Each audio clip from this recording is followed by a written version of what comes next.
Oof. What's going on, brothers? What is going on? It is your dude, Mr. International Passport, here again for yet another future classic live stream. First and foremost, please press a one in the live stream chat if you can hear me loud and clear.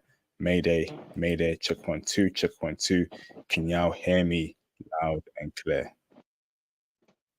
Am I good? Who's here? Who is here? Who's in the building? Let me know if the audio is good or if I need to make some adjustments. Let me know, please, right now. Visionary, thank you, bro, for confirming. Introvert Life, awesome. Let's get straight into it, man. So, brothers, welcome to another Future Classic live stream. I'm your gracious host, Mr. International Passport, here again for yet another Future Classic live stream. When you come in tonight, okay, please like the video, show some support by hitting the super chats, PayPal donations, and of course, join the Patreon to hear how freaky Filipino women are in the bedroom. That's only on the Patreon. Book your IT consultations, cop the merch, and show some support all round. Okay, so let's get straight into it. Okay, I got a very special guest here today called Mr. Intellect. Intellect, how you doing, bro? I'm doing good. How are you? I'm doing fantastic, bro. Fantastic, brother. So, Mr. Intellect, obviously we're going to break down Philippines, your time there in the cities of Angela City, Boracay, and Manila. But first and foremost, brother, give us a brief intro as to who you are, where you're from, and anything interesting about you. All right. I call me Intellect. I'm from Seattle. I am ex Air Force. Right now, I work and train all the time, and I travel is my outlet, pretty much. That's how I get a break from the monotony of working and training for the next couple years until I finish with that. So, nothing too exciting. Average brother. So, yeah. Awesome, brother. Awesome. So, brother, Philippines. Okay, I'm gonna ask you first and foremost why you first decided to go to Philippines in the first place, brother, and those three places, those cities, brother. Why so? So, United Airlines is actually the one that picked my destination for me. I was debating between. I have a coworker who's Vietnamese, so he invited me to go home with him to Vietnam. I'd always wanted to go to Asia. I've been to Turkey, but I don't really consider Turkey Asia. And so I was like, I want to go to the Orient or somewhere in that vicinity. And so it was between Vietnam, Thailand, Philippines, Singapore, or Taiwan. And as I was looking, comparing packages, comparing flights, United Airlines actually recently launched a nonstop route from San Francisco to Manila, unlike Halloween, I think it was, or the day before Halloween. And they were doing promotional rates. And so they had a great deal on business class that I was like, well, I guess I'm going to the Philippines since United's going to give me such a great deal on that business class round trip ticket. So, Philippines it was. Awesome, brother. Awesome. And you chose those three particular cities. Can we please make sure we speak English in the in the live stream chat? If you continue speaking in a different language, I'm going to time you out. You do it a couple more times, I'm going to ban you. All right. So speak in English in the live stream chat. Okay. Not any other characters or any other languages. Speak in English. Thank you very much. All right. So let's get straight into it, brother. So you were in the Philippines for a couple of weeks, brother, and you visited those three particular cities, brother. And I'm looking forward to breaking down those cities. So how about first and foremost, brother, let's talk about accommodation. Okay. Where were you staying, brother? Particularly in the Philippines? Was it Airbnb, hotel? Break it down for us, bro. So, this was my first big trip international for me post divorce. I was married. I got divorced 2020, beginning 2022, I believe it was. And so she and I maintain a very amicable, still actually very friendly relationship, and we still do a lot of stuff for our son. So we had done some traveling together with our son, like family vacations, but this is my first trip by myself, so I went all out. um, so in Angeles City, I stayed in the Millennium Suite at ABC. ABC is their one, probably their most famous hotel in Angeles City. Um, so I stayed in the Millennium Suite there. In Boracay, I actually stayed in the Crimson Resort in a Ocean View Suite, and then in Makati, Manila, I stayed in Seda Residences. What was that? Seven residences. Seda, SEDA. It's like a chain of hotels in the Philippines, and there's like there's a Seda in Cebu. There's a couple in Cebu. There's a few in the Manila metro area. So this is just chain of hotels. Awesome, brother. Awesome. So, what was it like staying in a Philippines hotel? Was it clean? Was it good service? Was it as good as obviously what you get in America and other countries? What was your experience in these hotels? Yeah, my experience in hotels was fantastic, actually. No complaints whatsoever. None at all. Yeah, it was excellent. Um, service, excellent accommodations. The food was good, especially at Crimson. The food was incredible at Crimson. Yeah, no complaints.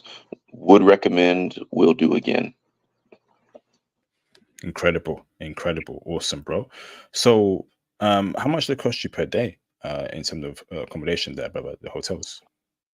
So ABC, I was there for 4 days, and I think if I recall correctly, my cost was about 600 US, 700 US, or was that 130 a day, 150 a night, something like that. Um, Crimson and Boracay, I was there for 6 days and nights, and that one for everything was 2100 US. That one was like 400 ish a night. But again, this is one of the big three 5-star beachfront private beach resorts. Buffet breakfast, buffet on the beach every night. So this was,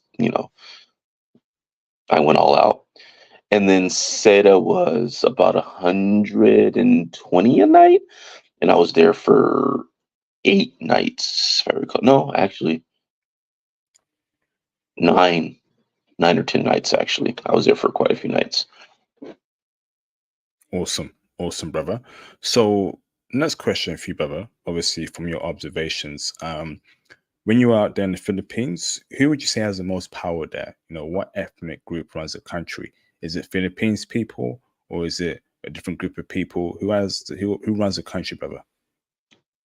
From what I saw, it definitely seemed like the Filipinos run their country. There is a lot of Korean and Chinese and American influence, but from what I could tell, the Filipinos ran their country. I didn't go nowhere that I went, at least, did I feel like, oh, I'm in the Philippines, but the Chinese are running it, or oh, I'm here, but the Americans are running it. It felt very much like this is their country. You knew it was their country. And at least that's the feeling I got, the vibe I got. Awesome, awesome, bro. So now, brother, you're a Western brother, okay? And how were Yes. you treated there, brother, in each of those cities there in the Philippines, brother? Break down your experience in Manila, Boracay, and Angeles City as a Western black man in terms of treatment from people. Okay, so in ABC, or I'm sorry, in Angeles City and in Manila, I that was the first time I felt like I had black privilege. I would go somewhere and like I was greeted with open arms. Me and a young lady that I was with, we would go to the club and they would, you know, greet me like I was a celebrity, walked me past the line. They were giving me the tables and VIP for free. And so I was like, what is going on? So that was different to me. Um, in Boracay, I was very much just another tourist. Like I didn't receive any particularly special treatment. They were all extremely polite, very courteous, very thoughtful, but it wasn't I didn't feel like a celebrity like I did in Angeles and Manila or Makati. But still, it was still very good treatment. They treated everybody very kindly and respectfully in Boracay. So, but you saying you experienced black privilege? Flipping heck. It felt that way. I had never been uh, treated like that anywhere that I've been uh, outside of the U.S. And I don't have any bad experiences outside of the U.S. When I was in Mexico, I was treated great. When I've been throughout the Caribbean and Europe, I was treated great. But that was the first time that I was like, they had me looking in the mirror like, who am I? Do they think I'm Neo? Because I've been told that people think I look like Neo. I don't personally see it, but I've been told that ever since Neo came out. Um, I'm looking like, who do they think I am? And then the young lady that I was with, she was like, no, that's just, she was like, you're a Black American. And, we see visitors here, but they're usually older white men. So when they see a younger, you know, you're not the most common sight here because I'm 37. So I'm not the most common thing to see there. And so, yeah, I was like, huh, okay, well, I like it. Wow, incredible. Flipping heck, incredible. So, next question for you, bro, is now in terms of investments. So, when you were out there, brother, did you notice any sort of, business opportunities or investments that passport bros could take advantage of in the Philippines, in those cities? Honestly, no, not that I really saw. So is Boracay is not really a city. It's what they call it's actually province. So it's actually pretty rural. It just so happens to have these world class beaches, and so all these resorts and hotels are on the beaches. But once you leave those resorts and hotels, you are definitely in um, among the locals. You're with the natives. It's not so. Boracay is not city. It's just a world renowned beach. There, from my understanding, to even go to the island, you have to have like a hotel reservation and a flight, and they're making sure that you're coming, you're staying, and you're getting up out of there when you're done. Like it's very controlled as far as who comes and goes to Boracay. So yeah, there's no business opportunities in Boracay for an outsider, point blank. Period. Um, in Angeles and Manila, I honestly didn't really see any business opportunities. To be fair, I wasn't really looking, but also the way that the peso is, the Philippine peso to the dollar, I don't know if it would really be a good investment unless you were living there. I can't imagine it personally. I'm not a businessman, so I, you know, don't take my word for that. But just having a layman's knowledge of economics and finance, I just can't imagine it really being there being lucrative opportunities business wise in the Philippines. I don't really see it. And from what I've heard, part of that is also there's very little protections for foreigners. And like if you let's say you do come up with a good business idea, uh, for the most part, there's really nothing to stop a Filipino from copying you. And then the Filipinos will just frequent the Filipino business doing the same thing you're doing, and you don't have any legal protections. So I can't personally imagine it being a good business place for a foreigner. Awesome, awesome. Brothers, get the likes up. Please get the likes up. That'd be greatly appreciated. So, next question for you, brother, is now in terms of the people. So, tell us more about Philippines people. Tell us about the men and the women. Are they kind people in each of those cities, brother? Or are they extroverts? Are they mean people? Is there a particular city where you find that the people there are very kind people or harsh people? Break down how they are in each city, please, bro. So in the three places I went, they were very kind, respectful, courteous. Um, they always greet you with or answer your questions, whatnot, with sir or ma'am. They were, yeah, very, very respectful. I didn't feel there was some like so the Philippines, from what gathered, at least from what I saw, it doesn't look like they have zoning laws, and so you'll have a from what I've seen around the world, zoning laws tend to be, from my observation, a pretty American thing. Actually, now that I think about it, because it was this way in Turkey, it was this way in Italy. From what I saw, they just kind of build right on top of each other. And so when I was in the Philippines, you would have a five-star hotel, and then literally right next door would be like slums. And so there's that part was very jarring for me. Uh, just seeing that contrast. But even in those places, I didn't feel like I was in danger. It maybe it's because I'm a fairly versed traveler. I keep my head on a swivel. I don't do stupid stuff. So maybe that's why I didn't have any. I didn't feel bad, or I'm sorry, unsafe, anything like that. Yeah, Awesome. but Wow. everybody, male and women, they were all very kind. Yeah. Amazing. So, brother, next question for you is, so how did you meet people and make friends there in the Philippines in each of those cities, brother? How does a past bro meet people? How did they make friends there? What was your way to meet people and establish connections there, brother? Break it down for us. I just talk. I'm not shy at all. I am very much an extrovert, and so I can strike up a conversation with anybody. And so if I seen somebody, I would just, if they're, hey, how you doing? Yada yada yada, whatever it was that I had to say.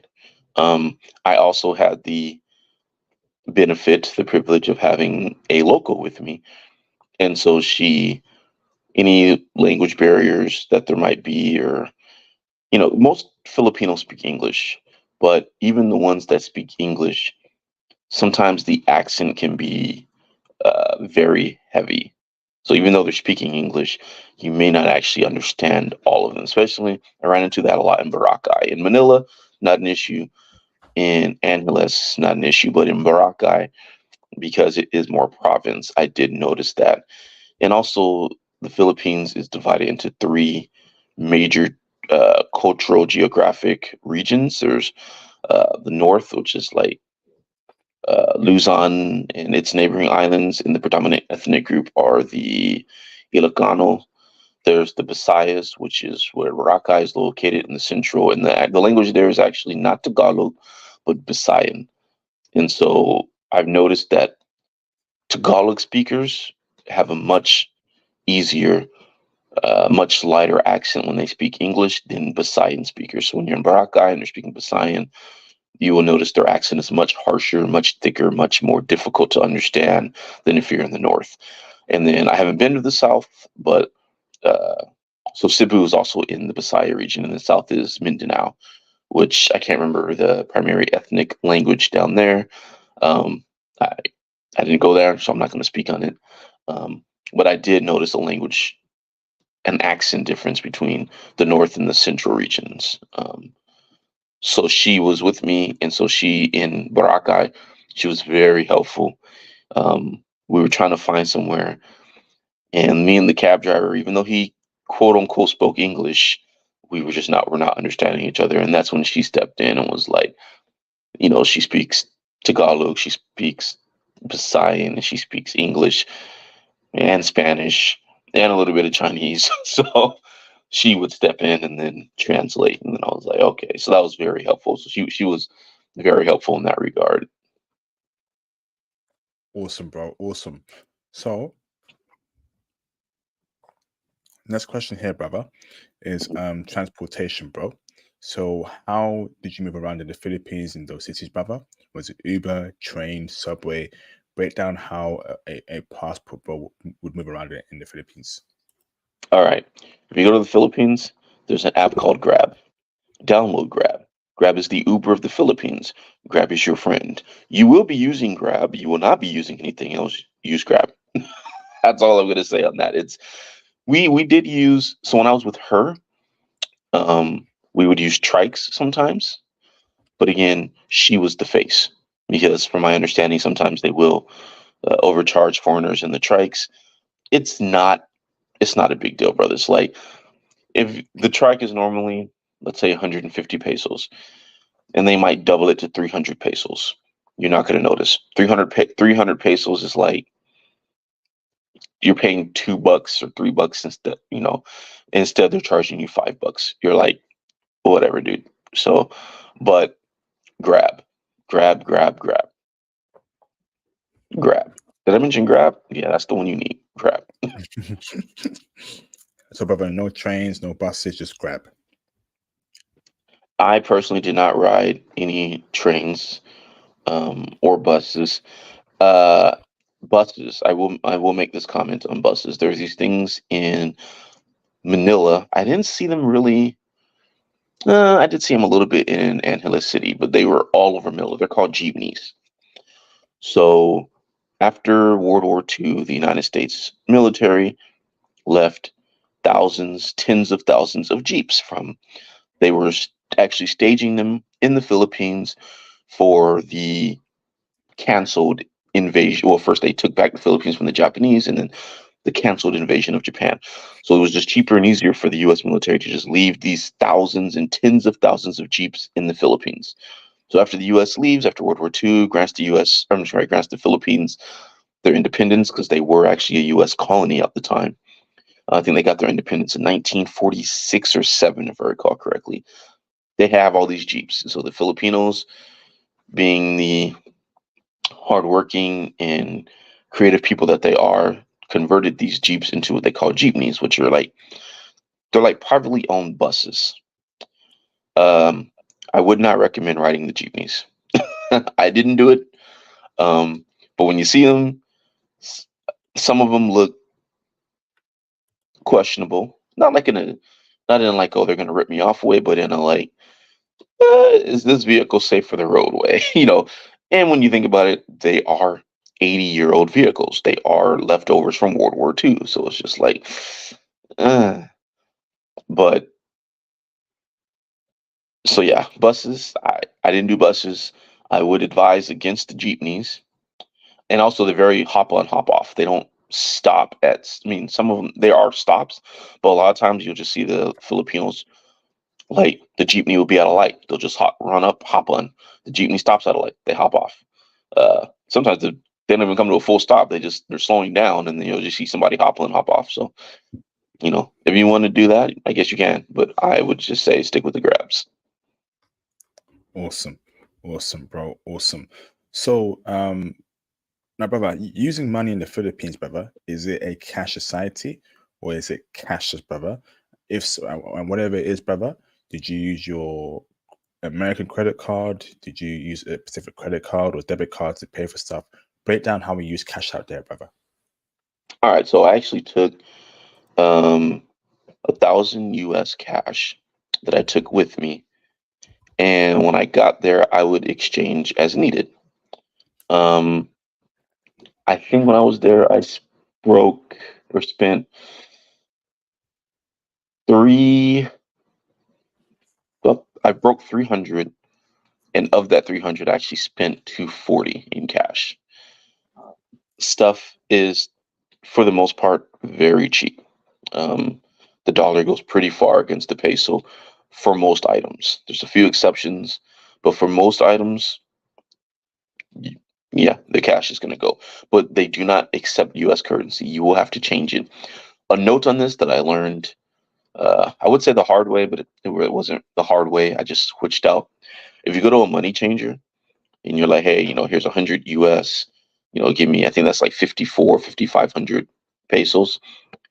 That bill that you hand them has to be absolutely pristine. I mean, I don't know why.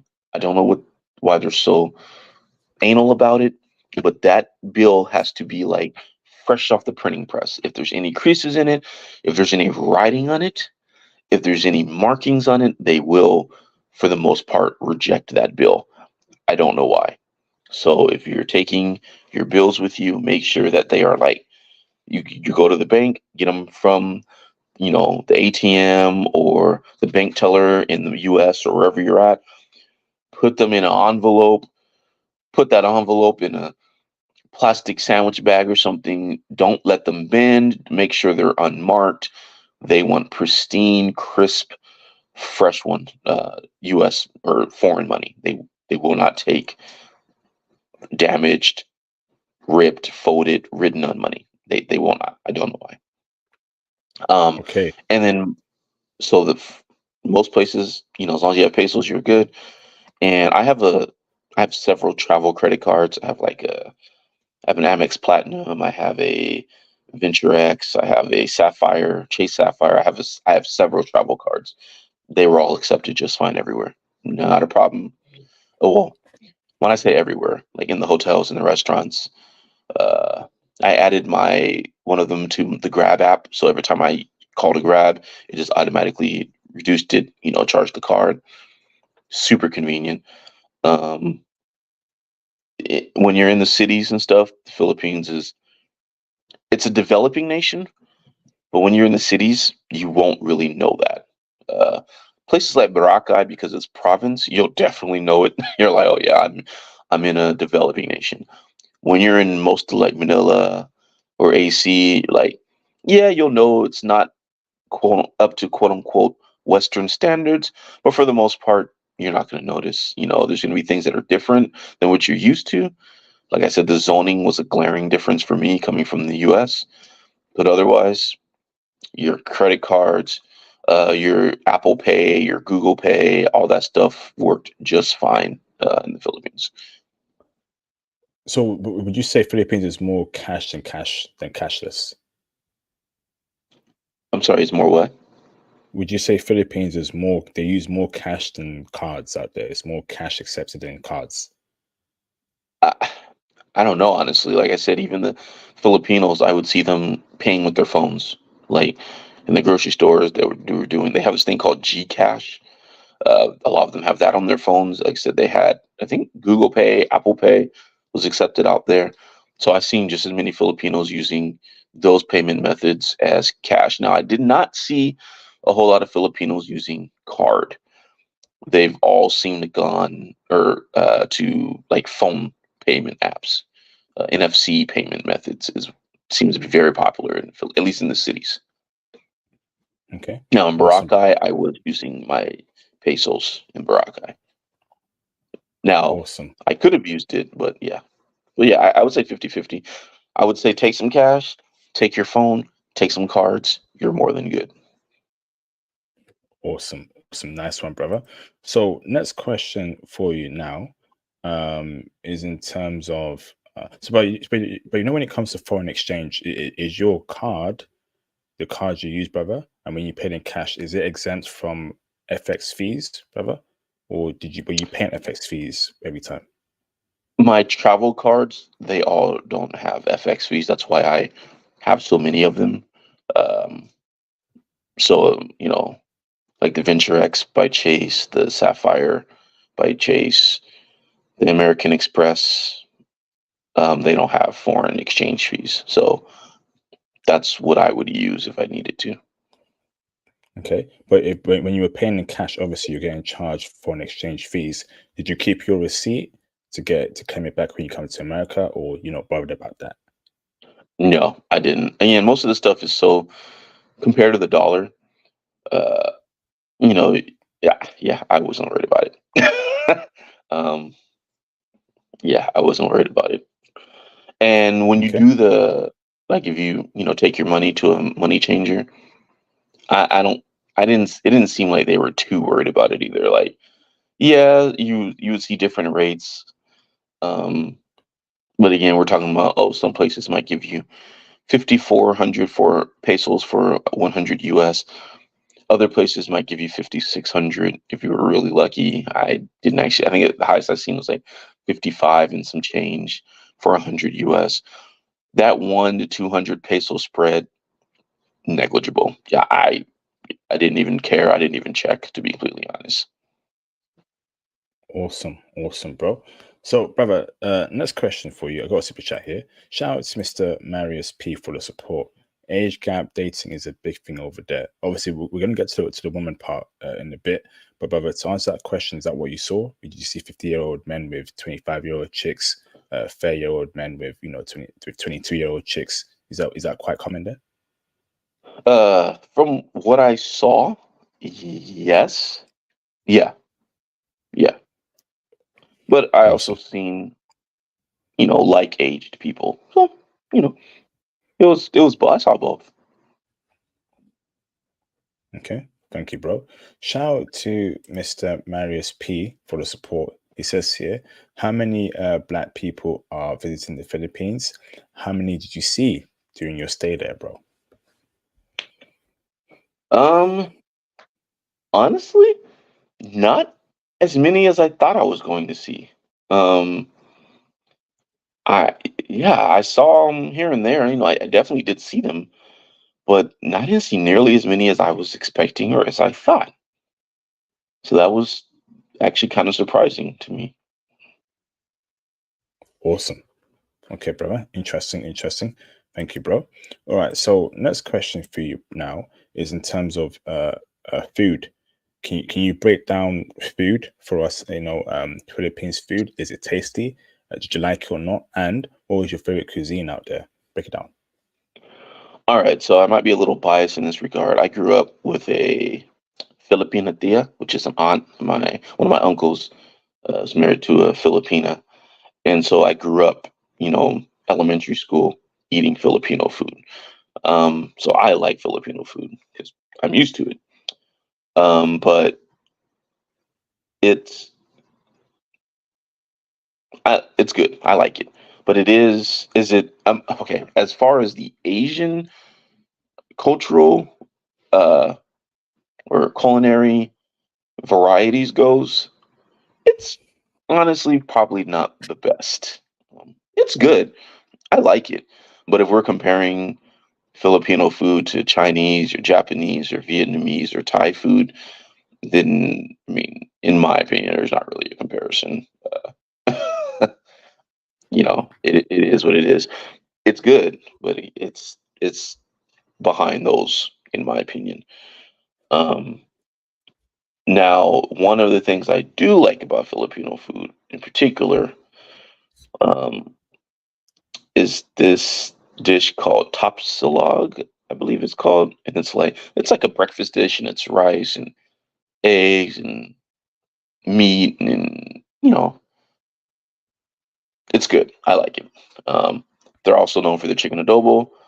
Um, I actually didn't eat any chicken adobo when I was in the Philippines because I'm assuming it's because I'm adobo out because I grew up with my aunt, and so I was eating chicken adobo all the time as a kid. So I didn't actually have any when I was in the Philippines. Um, Pancet. So my ex-wife is white and Filipina, and so sometimes she would make pancet. So pancet's good. Um, yeah, I mean Filipino food's all right. It's not bad. I like it. But yeah, it's not the best in Asia, in my opinion. Spell the first one you mentioned and the last one you mentioned, please. The food. Tapsilog is Tapsilog, I believe. And then Pancet is Pancit, if I recall correctly. Okay. Awesome, brother. Awesome. So next question for you now is in terms of cost of living. When you compare the cost of living, brother, in the cities of Manila, Angeles City, and the other one compared to America, which is cheaper, which is more expensive, and tell us why. Break it down for us, bro. Tell us how. All right. So as I stated earlier, I'm from Seattle. Besides New York and San Francisco, uh, Seattle is easily in the top 5 most expensive U.S. cities. It's very expensive here. So anywhere in the Philippines is cheaper than Seattle. Like, so now Boracay again, you just can't live there. Period. Point blank. No. So don't even try. Um, as far as Angeles City, uh, cheap, like just cheap, and then Manila. So there's a few places in Manila that are pricier than others. There's BGC, which is Bonifacio Global City, which is like the Manhattan of Manila. And I specifically said the Manhattan, not the New York. It is the Manhattan of Manila. And then there's Taguig, which BGC is technically actually a part of Taguig City. And then there's Hang Paranki, I believe it's called, which is also a higher end area. And then Makati, which is a blend. Some parts of Makati are higher end, some parts of Makati are not. So, but even those places like BGC would probably come the closest to American prices. And even there, you're, hey, hold on, sorry, the dog. Who let the dogs out? Oof, oof, oof, oof. Who let the Sorry about that. dogs out? Come on, bro. But even BGC is cheaper than Seattle. But BGC is expensive it's still expensive, but it's not as expensive as Seattle. So again, maybe that's just my bias because I am coming from one of the most expensive cities in the US. But I found the Philippines prices very affordable compared to what I'm used to paying. Awesome, awesome, brother, awesome. So next question for you, brother, is in terms of safety, brother. So break down safety for you in those 3 cities, brother. In the nighttime, by yourself, with your lady you were with. Break down safety in general, brother. Don't be stupid. Manila. I'll start with Manila because it's the biggest, it's the most well known, etc. Manila's huge. Let me rephrase that. The Manila Metro is huge. Manila itself actually isn't that big. Manila's only got like 1.5, maybe 2 million people, somewhere in that ballpark. But the Manila Metro is actually like 13 or 16 cities, and they're all like back to back to back to back, one on top of the other. So that's like Chagui, Paranque, Quezon, which is actually the biggest city in the Philippines, if I recall correctly, and several others. The Manila Metro is like 20 million people or something like that. It's crazy. There are places in Manila that I've heard are dangerous and you'll get got. But again, that just goes to not, keep your head on a swivel. Don't be dumb. Where I was, Makati, perfectly fine. BGC, I was being around all night in BGC. Yeah, not a problem at all.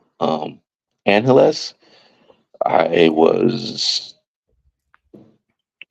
wasn't really out at night. I mean, we was out at night, but like we went to the clubs, and we went back to the rooms. We weren't really out in them streets. And then Boracay was fine. Again, Boracay is like countryside, it's province. And there's like one road that runs along the beach, and that's where all the tourists and stuff are. You can be out all night. You're just fine over there. We found this little restaurant on the beach. I don't remember its name. uh, and you have to like take the trike through the through the neighborhood. Like you're in, they're going on about their life, and you're taking the trike through, and it comes to a dead end. You have to get off the trike and like walk through this pathway between their houses, and you end up on the beach, and then the restaurant was over there. Perfectly fine, perfectly safe. I mean, so yeah, just don't be an idiot. Don't be dumb. Don't be out there um, trying to bling bling and have chains and throwing mud. Don't do that. What would you say are parts we should avoid in those three places, brother? I don't know any specific names. Like I said, I Hmm. stuck to Makati, Taguig, BGC in Manila, in what do you call it? Angela City. I was near the Walking Street area. ABC is on, I can't remember the name of the street, but it becomes Walking Street. So we walked, all up and down that at night, perfectly fine. And then in Boracay, again, Boracay is not city at all. It's province, it's country. And so we were on the beach and stuff there. So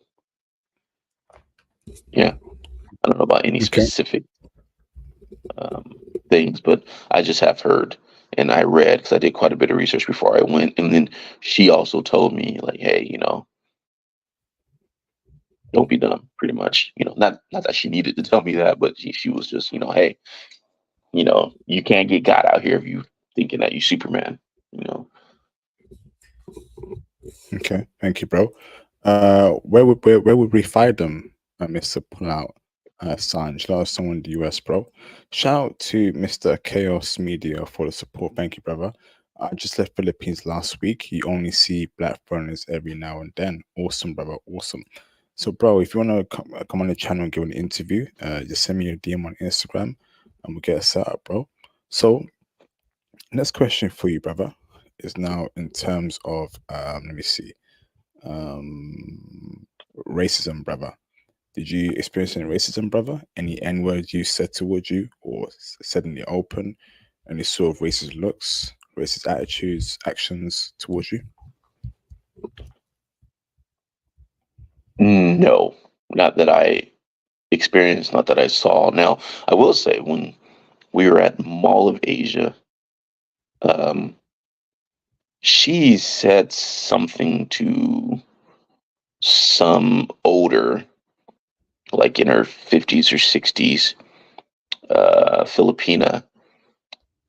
And then when I asked her about it, and she was like, "Oh, she was racist or something." She didn't go into detail. She didn't say what she had done or said.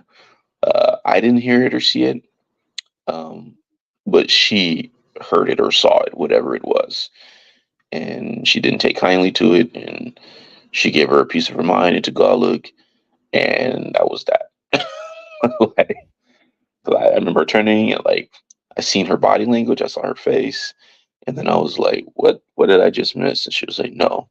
And she was like, she was just being a racist bee. And I was like, "Oh, okay." But yeah, I didn't hear or see anything personally. So let me ask this, brother, right? So do you think Philippines people white worship white people?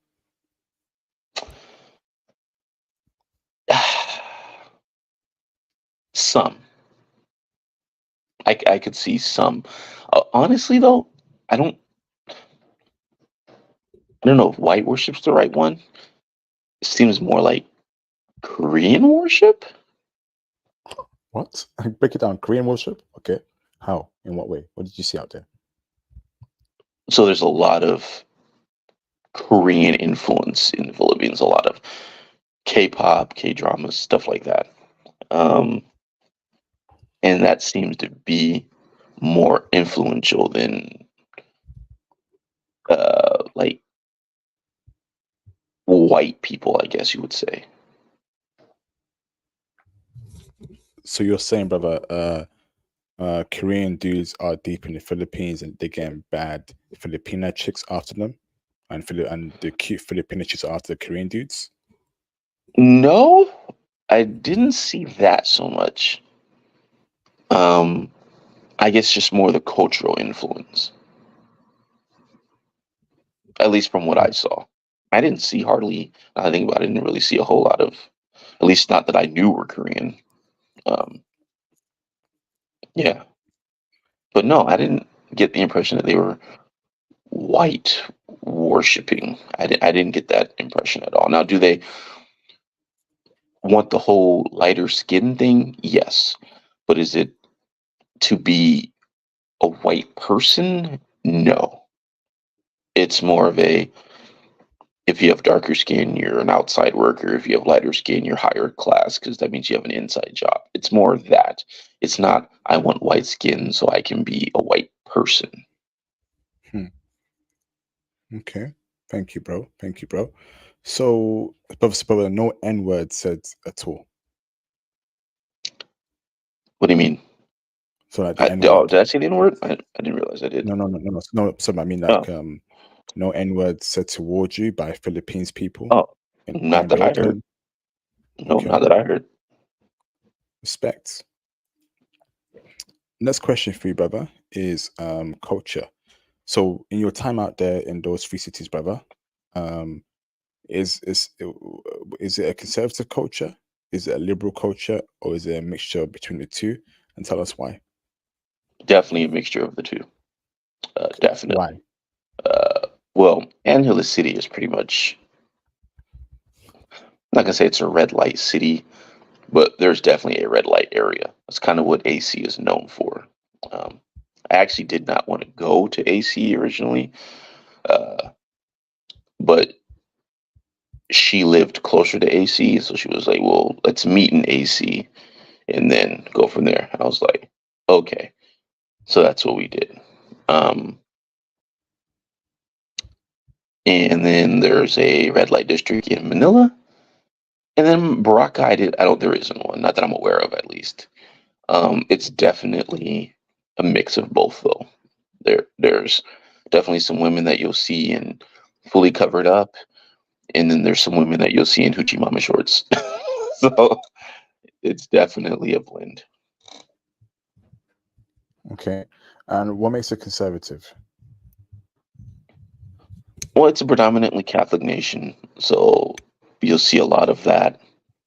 Um, one thing I will say is that they definitely still hold even the more, they call them liberated ones. Liberated meaning more liberal or more westernized women, even though still hold traditional gender roles, uh, despite being liberated.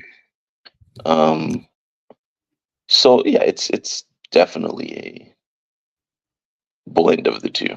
If you're looking for a virgin, you could probably find, you could find that. And if you want a girl with a little more experience, you can find that too.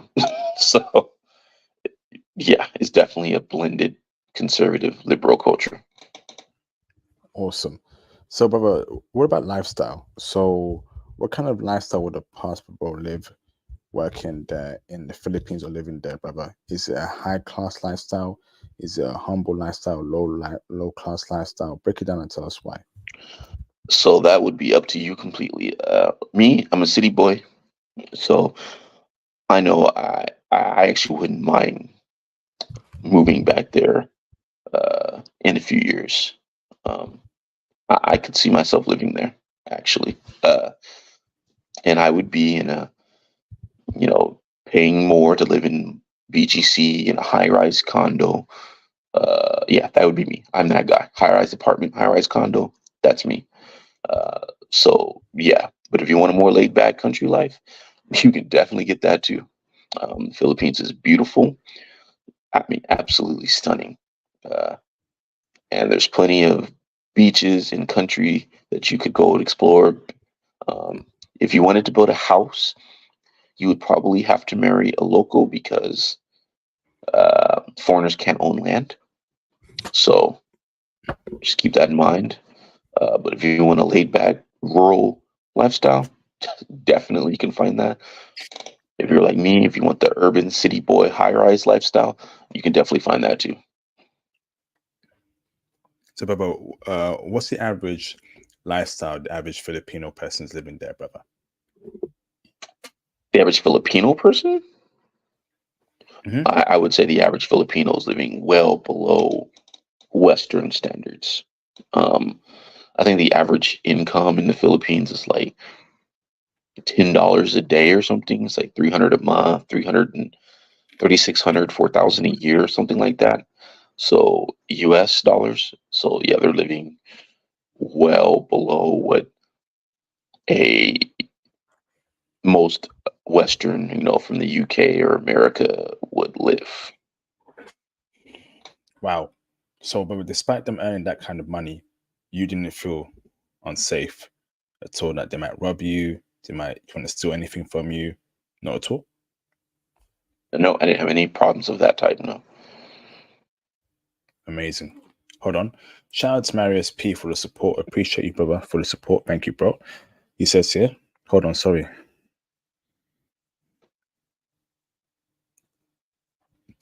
Girls in the Philippines will be nice to you all day, but don't be mistaken. White is the preference. Only a percentage will date us seriously over there. They don't want dark kids. Brother, do you feel that's the case? Damn. Um, kind of. I do say that there is a preference for white men. But the ones that like black men, they like black men. And I mean, yeah, a percentage. So the Philippines population is what, 90 million, I think, something like that, 100 million, somewhere around there. So let's say you take half, that's 50 million. Let's say you take a tenth of that, that's 5 million. I mean, okay, 5 million, percentage of a percentage. Okay, you're still in good company. Like, you're still have plenty to choose from. Okay, most of them might want a white guy. Okay, and it's not. Yes, white might be the preference, but will most of them still mess with a black man or deal with a black man or marry a black man? I would say yeah. I think they would. Yeah, they might prefer white, but okay. And, These, mm, and that's just how I look. So what? these white boys are living like kings on this earth, man. I Man, tell you that kids. was fucking no. Sorry if my language there, but these dudes are, literally living life without any sort of worry or care, right? And we as black men, we out here suffering, man. These dudes get all the women not only in the West but abroad. I'm just thinking. I think it's if you're a white guy and you can't get any woman anywhere, something is deeply wrong with you. This whole world and this whole society is for you. The earth is the white man's kingdom if we're keeping that stack. So I'm a bit lost here as to why white hospitals even exist. You know, I'm just lost here. This is the white man's kingdom. To the point where you got Asians flipping worshiping them like they're some sort of gods. I don't think they worship them. So the Philippines, I think, has a mixed history because of the United States. So they were a Spaniard colony for 300 years. Then the U.S. and Spain went to war. They had the U.S. Spanish War. The U.S. beat Spain, and during that, we acquired the Philippines, Cuba, and Puerto Rico.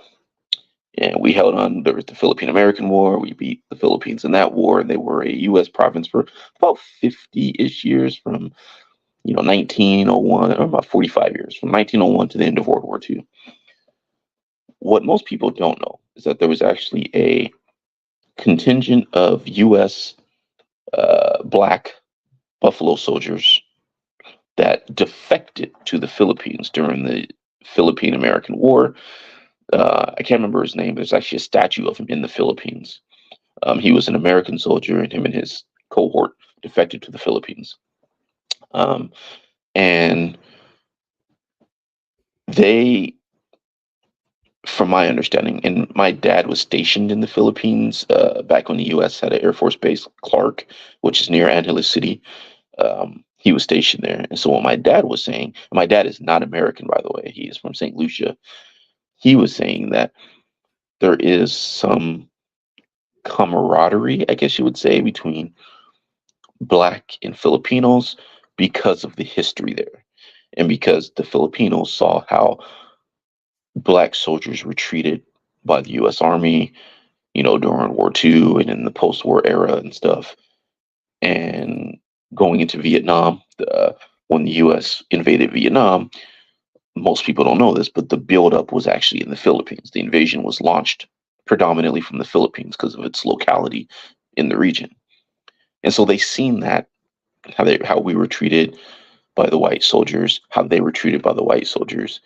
And so yes, they might prefer a white man, but it's not like they're going to, from my experience and from what I observed and from what I was told, it's not like they're going to shun a Black man necessarily. Some will, but that's everywhere. But most are going to be open to a Black man as much as a white man. And really the only reason for that preference for white men is the perception of money, and also uh, the skin. But again, not the skin because they want to be white, but like a white person, but the skin because lighter skin again is associated with higher class because that means that you work indoors. So it's yes, Marius is correct, but that's not the full picture. That's not the whole story. Okay. Interesting. All right. Shout out to Mr. Marius again for the support. But even that percentage is still a lot of pretty women. Okay, awesome. Thank you, bro, for the support. Much appreciated. All right. So next question for you, brother, is now in terms of language, brother. So how were you communicating with Philippines people in those cities? Was it via English? Did you learn the language? And how do we communicate out there, brother? Yeah, English. Sad to say, I don't speak a foreign language. I'm learning Spanish. I'm conversational in Spanish, but to a degree. But yeah, English.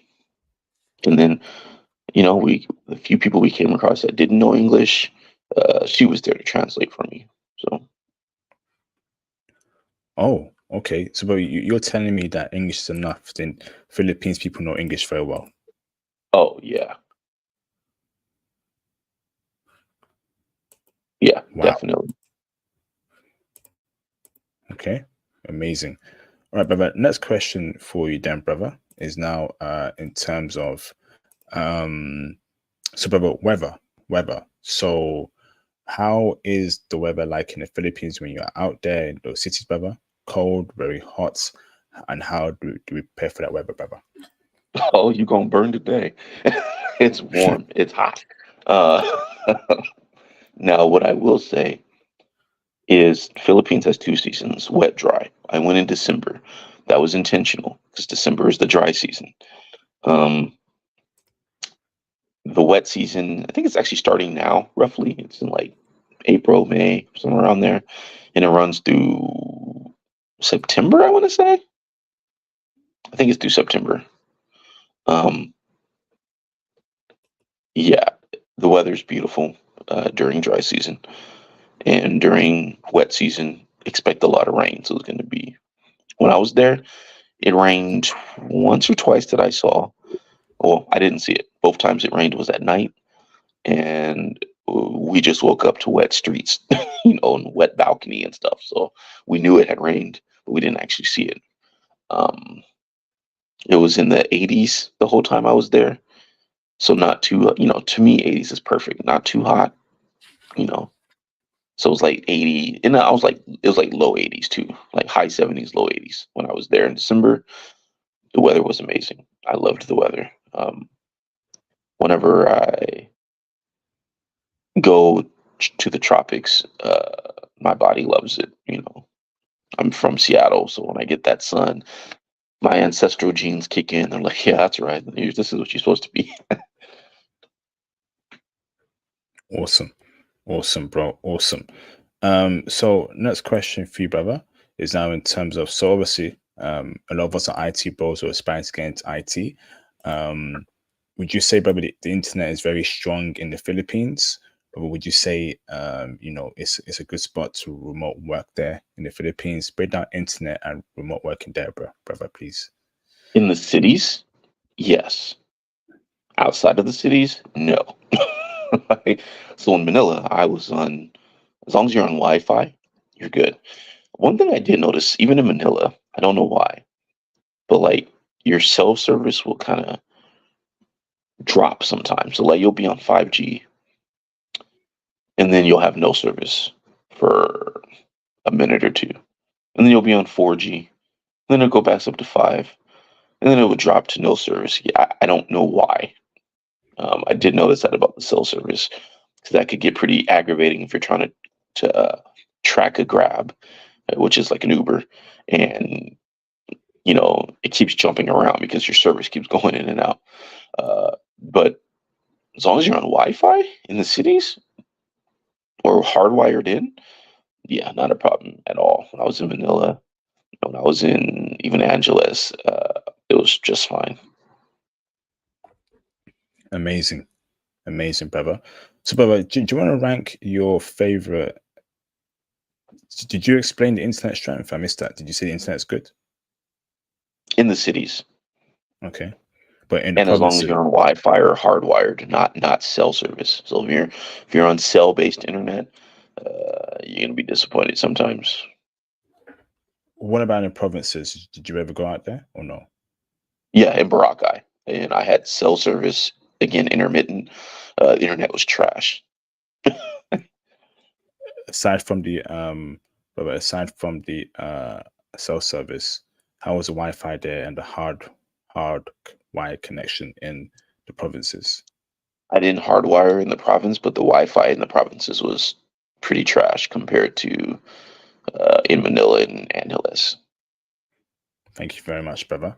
So, brother, so rank your favorite places in terms of, so Manila, Boracay, and the other city, right? Rank it from 1 to 3 and tell us why you've ranked it that way. Um, so it's probably gonna be controversial, but I am a city guy, so I liked the Manila metro area.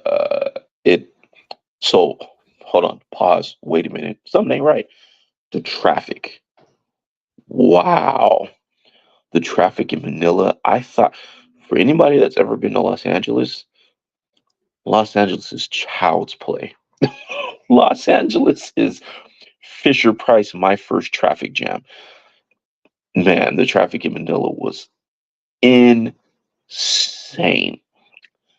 unlike anything I've ever seen in my life. And I've been on the roads in London, I've been on the roads in Paris, I've been on the roads in Rome. None of them compare. I've been on the roads in Mexico. None of them compare to Manila. The traffic in Manila was unlike anything I have ever experienced.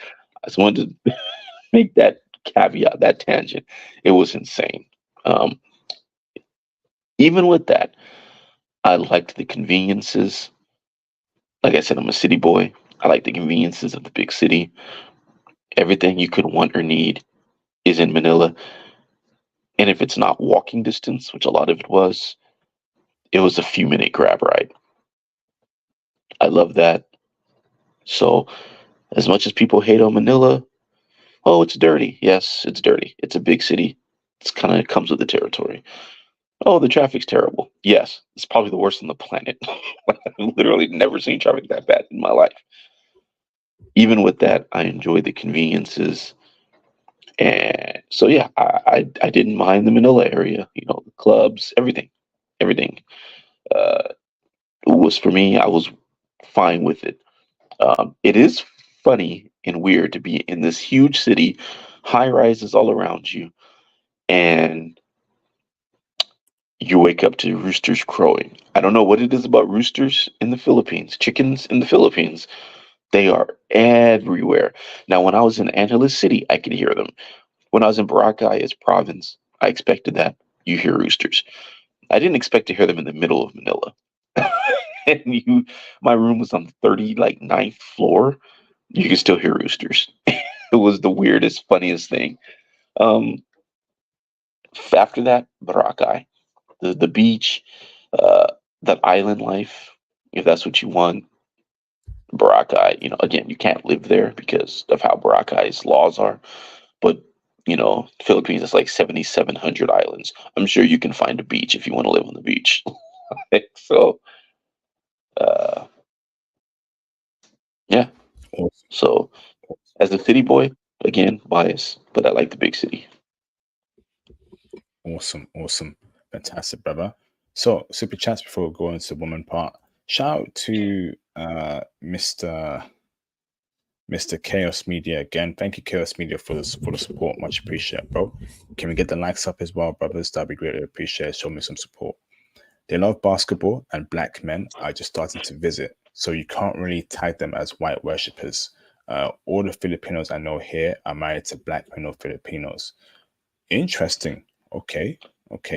Uh, but I did hear they love basketball in the Philippines. Is that true? Oh, yeah. Yeah. I mean, so when I've been overseas, I'm used to seeing, NBA and NFL team logo shirts, mostly NBA. Seems like the NBA has made a bigger impact overseas than the NFL. So, I'm used to seeing, NBA jerseys. What I'm not used to seeing overseas is NCAA basketball jerseys. I mean, these dudes are rocking Duke, they're rocking, the Tar Heels. And I'm like, dude, can you even find North Carolina on a map? Like, yeah, they love that. Damn. They love Incredible. basketball. Incredible.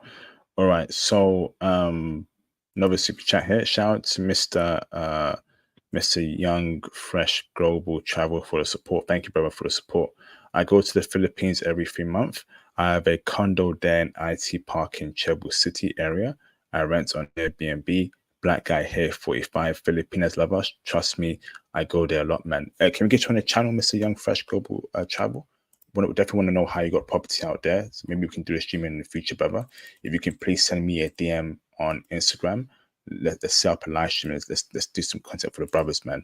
That'd be greatly appreciated, bro. Okay, awesome. So it says here, okay, it says they love us. But did you feel the love out there from Filipino chicks? Obviously, we'll get into it, but Yeah, I did. So, to be fair, I'm 6 feet. I am 235. So I'm the same height and weight as Bobby Wagner, who is a linebacker for the Seattle Seahawks. Granted, he has more muscle, I have more fat, but I'm still built like a linebacker. So I'm not a little dude, and that didn't seem to have any bearing on. Yeah, the young lady I was with was mate guarding hard. damn, She was, incredible. yeah, she was definitely mate guarding. Okay, awesome. All right, so another super chat here. Shout out to Mr. Diamond Jim for the support. Thank you, brother. Cash is best, but definitely bring a card. Transaction fees for the ATMs are about $6 to $7. That's quite expensive. What? So max out when using them. Max is usually 10 to 20K pesos. But was that your experience out there in the Philippines? I never used an ATM when I was there, so I don't know. Okay, brother. Like I said, Okay. I took 1,000 US cash, and then I would just exchange them $100 at a time at a money changer. That's how I did it. Awesome. Okie dokie. So let's open up. So let's go to the woman part, brother. So, Mr. Intellect, right? I'm gonna ask you. Hold on. My main girl lives in NEGRO Oriental. Okay. I thought you said she was that Sorry, I thought I'm super tired, man. Sorry. All right. So I want to ask you a question, brother. Okay, Mm. and the question is, brother, are the women in the Philippines checking heavy for brothers? If so, why? If not, break it down for us, brother, in your personal experience. I would say yeah. I would say oh absolutely. Okay, and why is that? What is it about brothers that they love so much? I don't know. So okay, one thing is their Philippines love music. Filipinos love music. They about the most singingest mofos I don't ever heard. Like they they be singing and rapping and they love music. And obviously a big part of America's influence is America's music. And most of America's music came from black people. So whether it's rock, country, or nowadays R&B and hip hop, it all originated with black folks. So they know the music, they like the music. Again, as was pointed out, they love basketball. Basketball is a very black dominated sport. Um, and they seem to be, especially the younger generation, very influenced by urban fashion. So, jerseys, jeans, certain shoes like tennis shoes, not necessarily Jordans, but just like tennis shoes, just the urban athleisure look seems to be a thing there that I saw quite a bit. Um, yeah, so I think it's just the influence of black culture has been pretty successful, it seems, in the Philippines.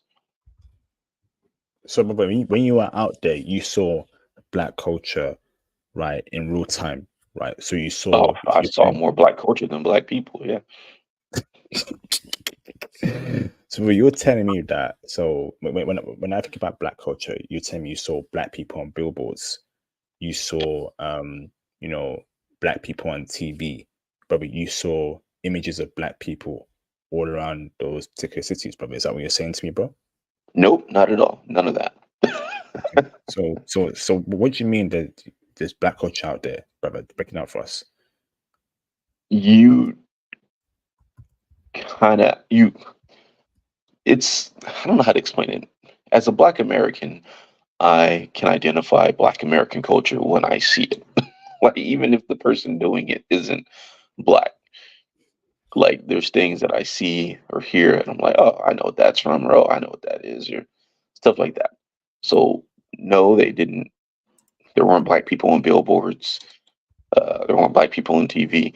To be fair, really the only people I saw on billboards or TV were Filipinos for the most part. There was like a K-pop star here and there, uh, but most of what I saw was Filipinos on everything, which makes sense if I'm in the Philippines. They, from what I saw, they didn't really seem to have a whole lot of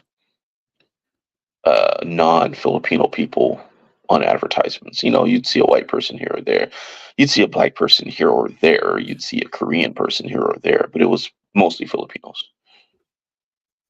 Okay. Okay. Interesting, brother. Interesting. So, wow. Okay. Now, um, brother, can you break down, right? So you were with a Filipina chick out there, right? Um, Yes. if, how did you meet her, brother? And how did she treat you? So I want to know how you met her, brother. I slid into those DMs on Facebook, actually. Interesting. Okay. Yeah. I was in a Facebook group, and there was a picture in the group, and it was like a group picture. And I was like, yo, who is this? Like, I was like, who's this? There was one chick in the group in particular. I was like, yo, who is that? Oh, hey. And then I figured out which one she was, and I just slid into her DMs. Oh, wow. Okay. So, brother, obviously, I've not slid to a Filipino chick's DMs before.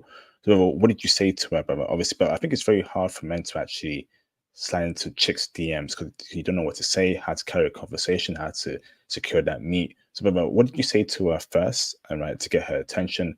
How did you carry on that conversation, brother? Break it down.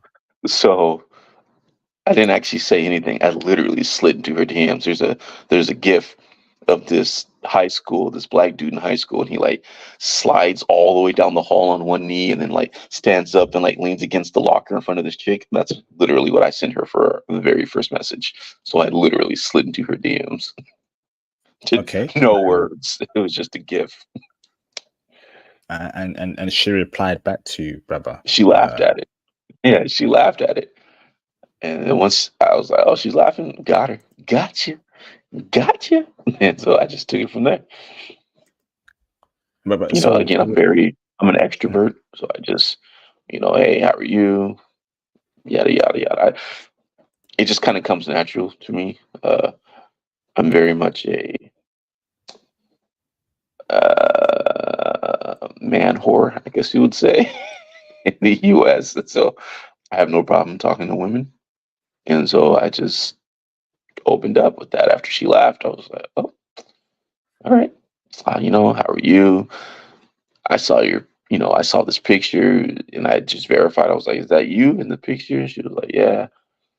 And I was like, yeah. I was like, I saw you. And I was like, I had to slide in here. And then I sent her another gift. There's like this, I think he's African, but he goes, "Oh my God, wow." I sent her that one, just, make her laugh, make her smile. So I sent her that one. And then, yeah, it was from there. It was a wrap. I started talking to her. okay, wow, interesting, brother, interesting. So, Robert, how long did you speak with her before setting up that meet in person, brother? Honestly, about 3 months. I slid in her DMs in like September. Okay. Oh wow, interesting, brother. And then you met her in person. You went to the Philippines. Yeah. Amazing. Okay, brother. Incredible, incredible.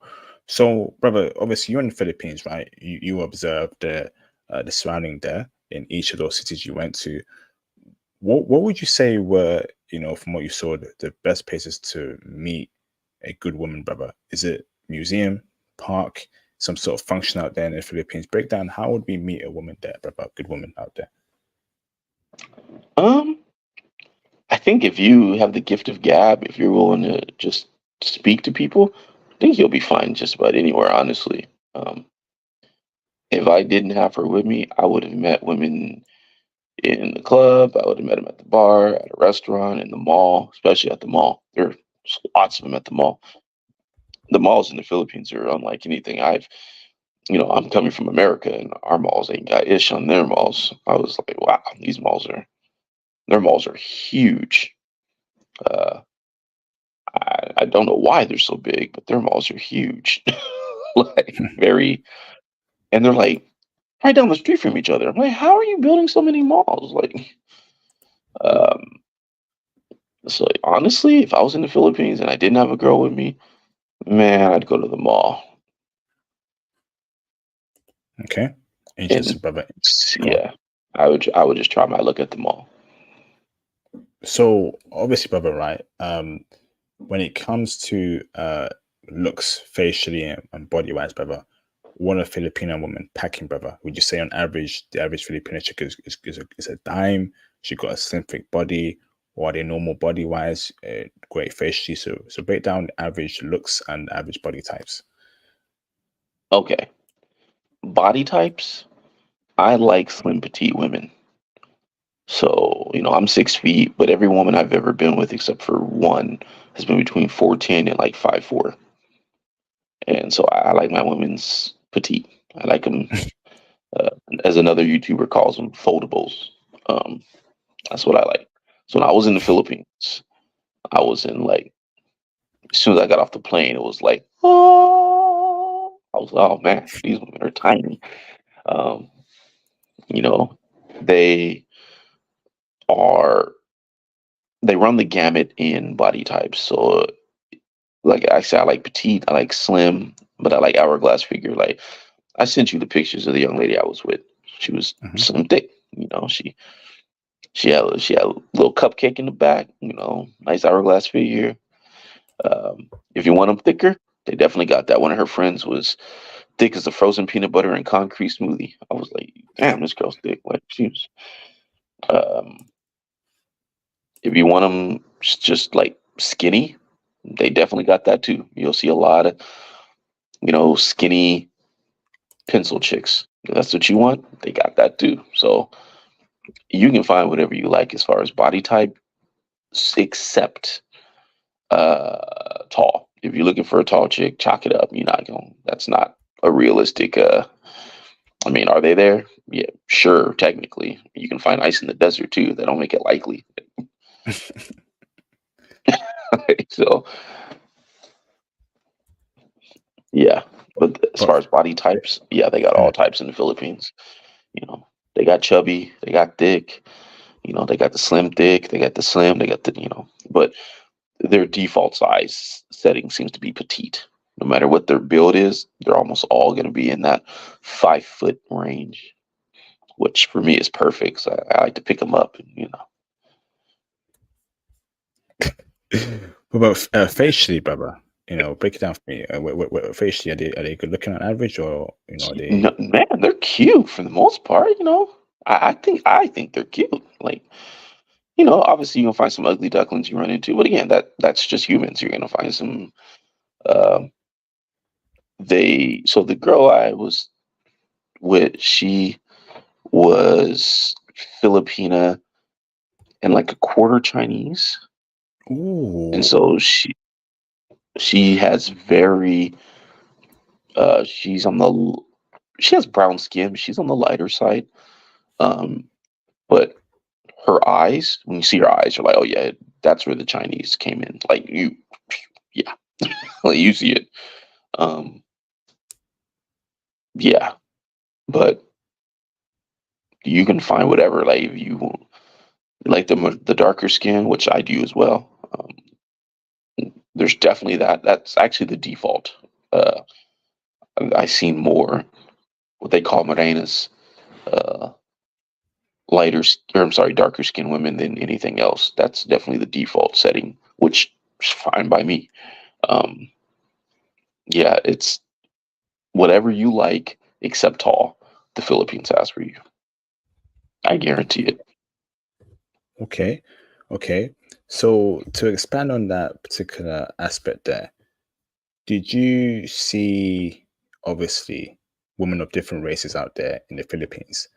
If so, what did you see out there, and were they checking for brothers?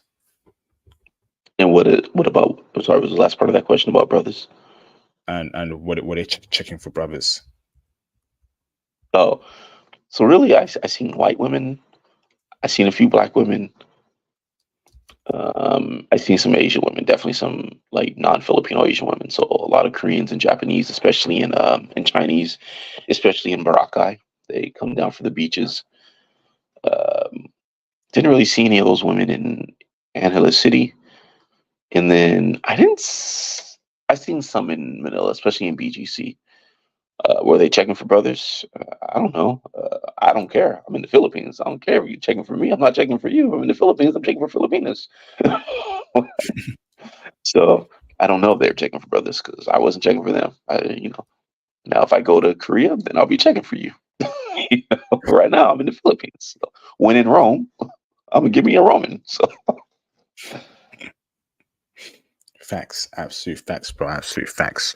So, now, brother, so would you say that the lie to you are as a black man, the easier it is for you to stay in the Philippines, or can dark skinned black men eat in the Philippines, brother? Dark skin like acorn color, you know, eat in the Philippines, brother, or is it a light skinned man's game?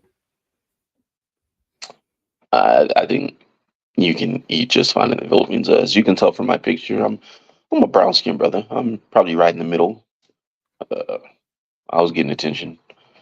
Uh, I don't really recall seeing any light skinned brothers. Now that I think about it, I see some dark skinned brothers. I don't recall really seeing any light skinned brothers when I was there. Huh. But yeah, I mean, the brothers, they definitely didn't seem to be having any qualms or complaints. I certainly didn't. So I think if you just, as long as you are clean, presentable, take care of yourself. Again, you don't got to go out there. I do wear. Uh, so the whole time I was there, my whole only thing I really packed was polo and Tommy Hilfiger because that's what most of my shorts and polos are. My polos are Tommy or polo, and my shorts are Tommy or polo to match. So that's pretty much all I wore.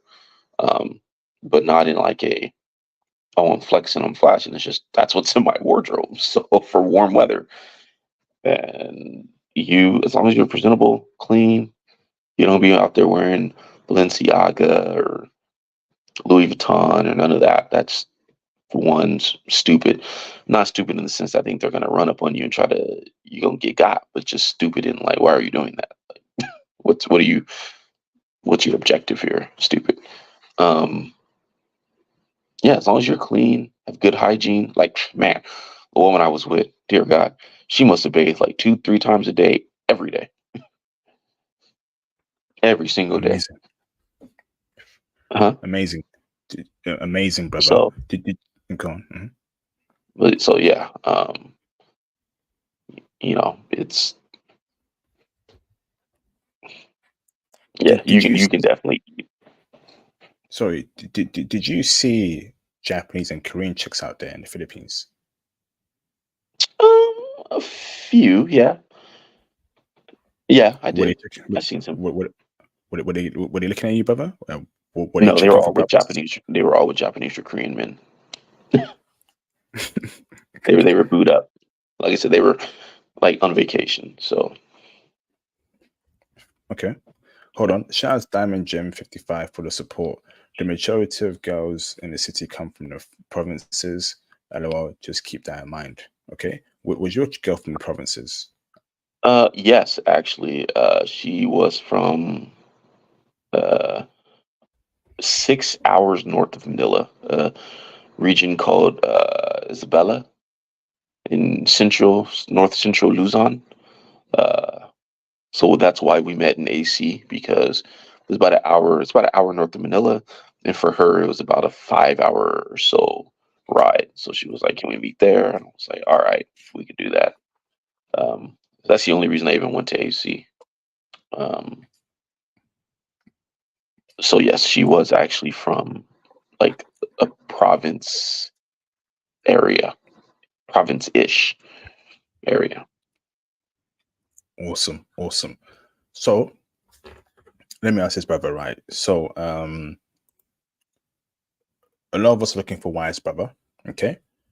Would you say Mhm. Filipino women are wifey, brother? If so, what makes them wifey in your opinion? Yeah, I definitely think, for sure. Um, what makes them wifey? So they, again, even the more liberated, as they say, ones still hold those traditional gender roles. Um, they're not going to try to be the man in the relationship. Um, they are going to, if you want them to cook or clean, like she made me top salog in the hotel. Because my hotel in Makati had a full kitchen. And so she went downstairs and to like a little grocery store at the bottom, got stuff, came up, made top salad. I was like, man, okay. Um, she was very tending, very caring. Yeah. For two, if you want a family, if you want kids, they're about it. They are. They're like the Latinas of Asia. They're fertile. They, yeah, they don't have any problem, having kids if that's what you are wanting to do or looking for. Uh, yeah, they're open to Okay. that. Um, So, brother, what didn't you like about Filipino women from what you saw out there? Tell us things that you didn't like about them. man, they are jealous. Oh my goodness. Wow. They are the most jealous women I've ever interacted with. Break it down. What do you mean? Like they make guard hard, and they are very jealous of other Filipinas. When I say jealous, I mean like they. So for instance, we went to the club. We went to this club called Royal. I recommend it. It's in Makati. We went to Club Royal, and we're in there, and I'll never forget. There was this Filipino chick. She was at the table next to us. I mean, whew, she was fine, bro. Oh boy, let me tell you, she was fine. She had this dark brown skin and this jet black hair, and she had on this bright orange dress. I'll never forget the girl in the orange dress. Lord have mercy. Anyway, so she's at the table next to me. The girl I was with must have seen that I saw this girl in the orange dress next to me, and she was pretty, fine as hell. My girl had a better body. This girl, she was fine. I mean, my girl was fine too, but this girl was like extra fine. And I had got up to go to the bathroom, and as I'm getting ready to go to the bathroom, she goes, leave your phone. I was like, leave my phone. I was like, huh? I'm tipsy at this point. I'm like, leave my phone. She's like, yeah, leave your phone. I was like, what are you talking about? Because I'm confused. I'm like, what are you talking about? Leave my phone. And she was like, I don't want no girls giving you their number when you go to the bathroom. I was like, wait, what? She was like, yeah. She was like, I seen how some of the women were looking at you. Leave your phone. And I was like, whatever. So I just left it because I was under the influence of the alcohol, and I was just like, I'm gonna choose peace, not war. And if I want to get some later, I'm just gonna go ahead and leave this phone. So I just left it. They're very jealous. They are very jealous. Okay, brother. Do they submit? No, they're feminine chicks. Oh yeah, yeah, yeah. Everything. I'd be like, oh, what do do you want to do this or you don't want to do this? Up to you. You want to do this? You want this? Up to you.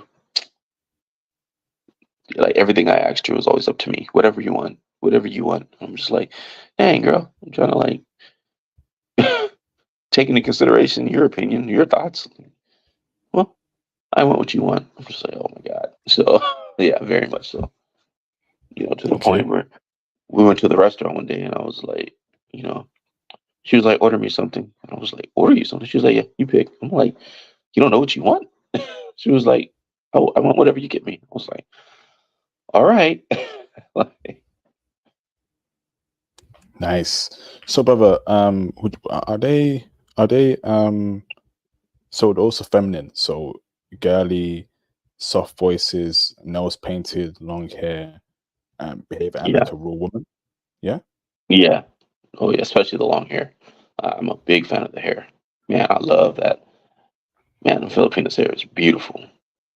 I said the girl in the orange dress had jet black hair, and then uh, my girl, she had this. You see in the pictures, long, dark brown, straight hair. Yeah, yeah, big fan of the hair in particular. Wow. Okay. Did you spot any sort of feminism over there in the Philippines amongst some women, or the culture, or adverts, or movies? Any sort of obviously evil Western feminism creeping in? A little bit, yeah, a little bit, but Break it down.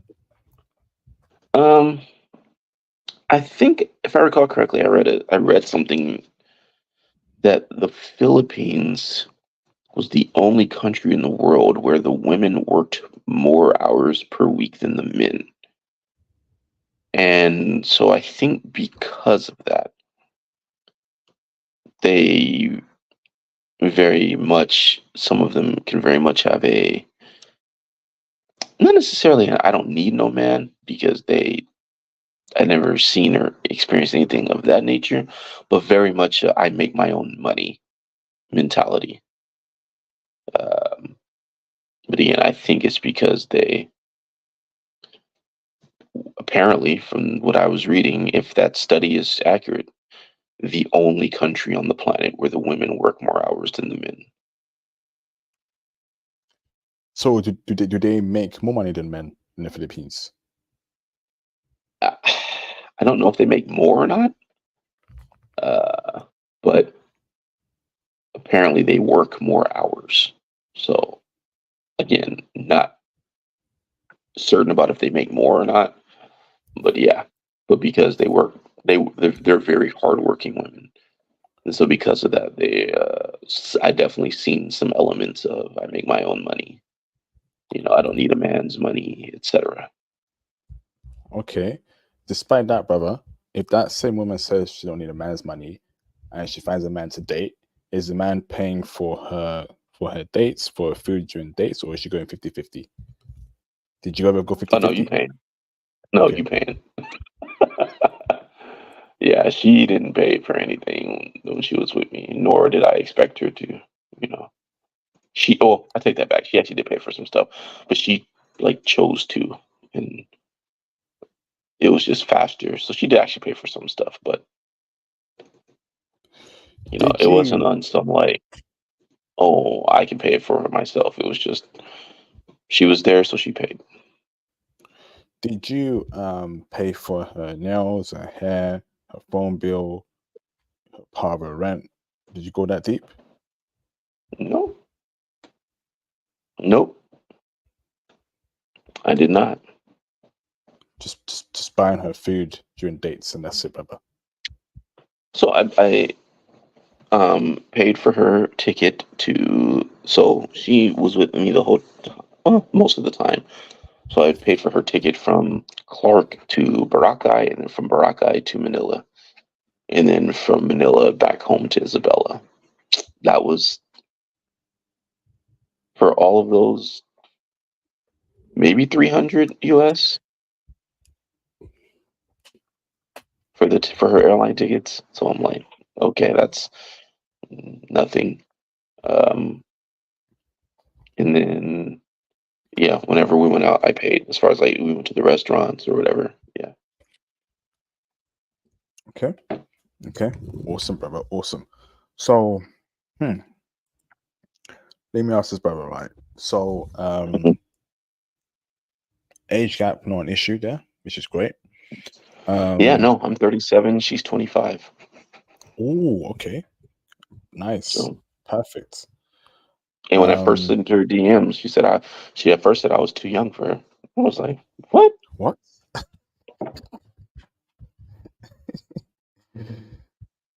Amazing. Yeah. So, brother, go on. No, that's it. So, brother, how do you vet women to ensure that? No, no, let me ask this, brother, right? So, how do you spot promiscuous women, three or fours in the Philippines, brother? Is it by what they wear, what they say, what they demand? How do you spot shady three or four women, brother? So that's very hit or miss. Some are pure chameleons, and you will not know. Um, Others make it much more apparent. Um, yeah, there was a few that I had seen online before I slid into her DMs. I'd actually slid into this one other chick's DMs that I did not know that she was a 304 when I first slid in. But then, like, as we were talking and as I was looking at her Facebook, I was like, the pieces started to fall in place in my head. I was like, I see what this is. I see what's going on here. That's going to be a no for me, dog. And so, uh, but again, it probably helps that I'm a man whore myself. So I find it easier to locate those characteristics in women because I have them. So there's that. Um, but yeah, if they aren't making it obvious, I think they could be really good at hiding it. Uh, and you would really have to do some digging to unearth it. Because I've heard of women, men meeting women, marrying them, and then finding out later, oh, she used to be a bar girl. I never knew. So that is something that can be very difficult to ascertain if she is good at what she does. Yes, if she's good at Okay. hiding it. So, brother, your current Filipino girlfriend, right? How did you Mhm. vet her? How did you vet her to ensure that she was decent? So, what was your vetting criteria, brother, to ensure that you're not dealing with some sort of shady chick? So again, I was talking to her for several months beforehand, so I just kind of got to know her.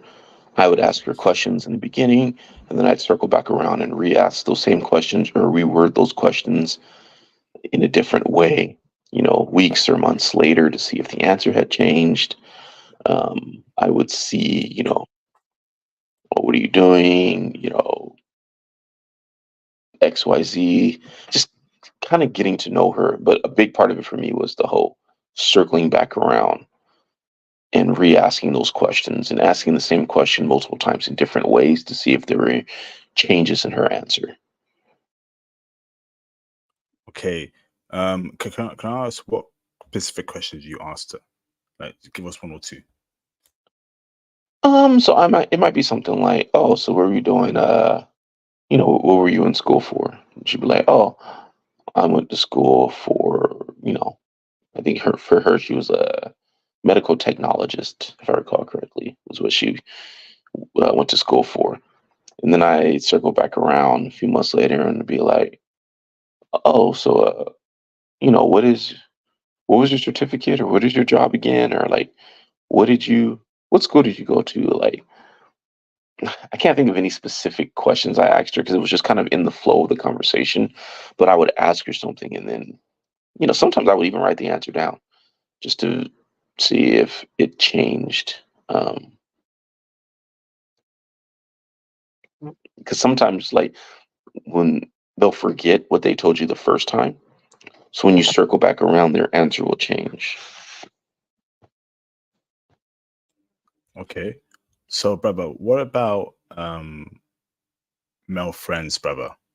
Uh, did you speak to her about that and tell her no male friends? I'm assuming you should have male friends, but how did you bring that up with her, brother? So she actually didn't really have any male friends. She had a female cohort of ladies that she uh,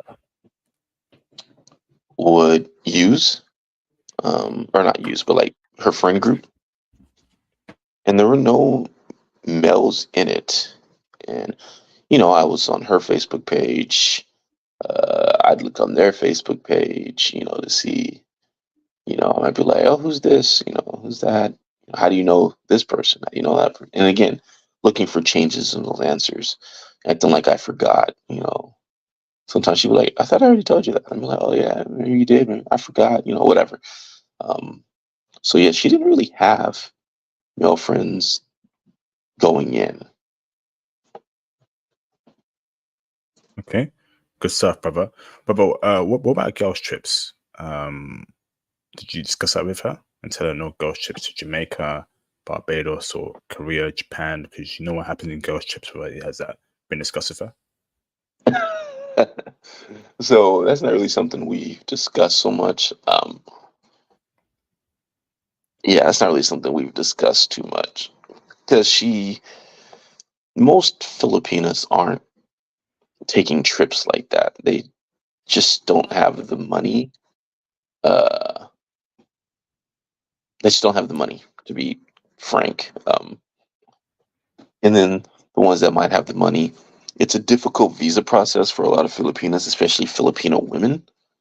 Um, they have this thing called offloading that is very common, where like if a Filipina is trying to leave the country, the Philippine authorities will actually like interview them. It's like an interrogation, and if they don't answer their questions satisfactory, they'll what's called offload the meeting. They'll pretty much like, okay, you're not getting on the plane today. You're not, we're denying your exit from the country. Um,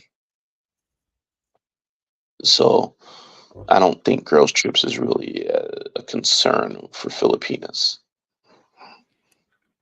Okay. So, brother, body count also very important.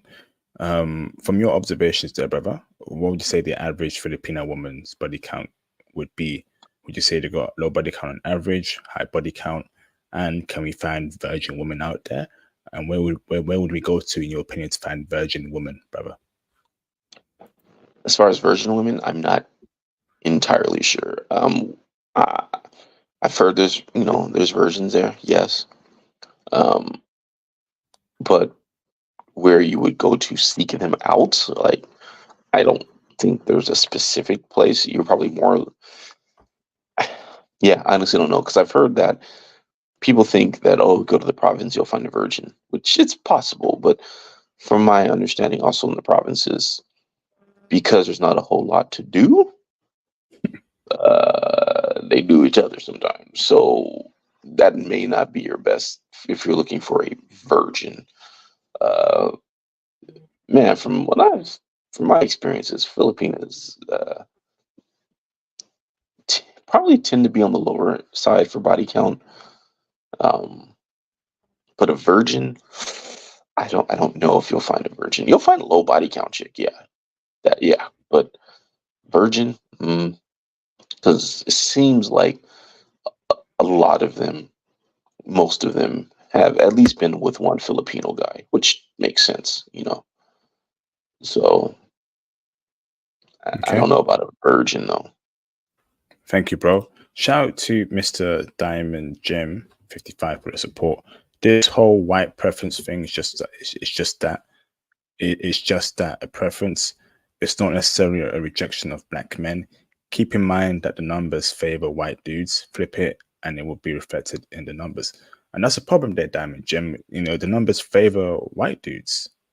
And I'm just not happy about that because, you know, um, you, you know, brothers got to get love. And you come over here to the UK, you see a bunch of Asian chicks, good-looking Asian chicks, right, with scrawny-looking, low-value white dudes, and you got brothers in suits that can't get an Asian chick.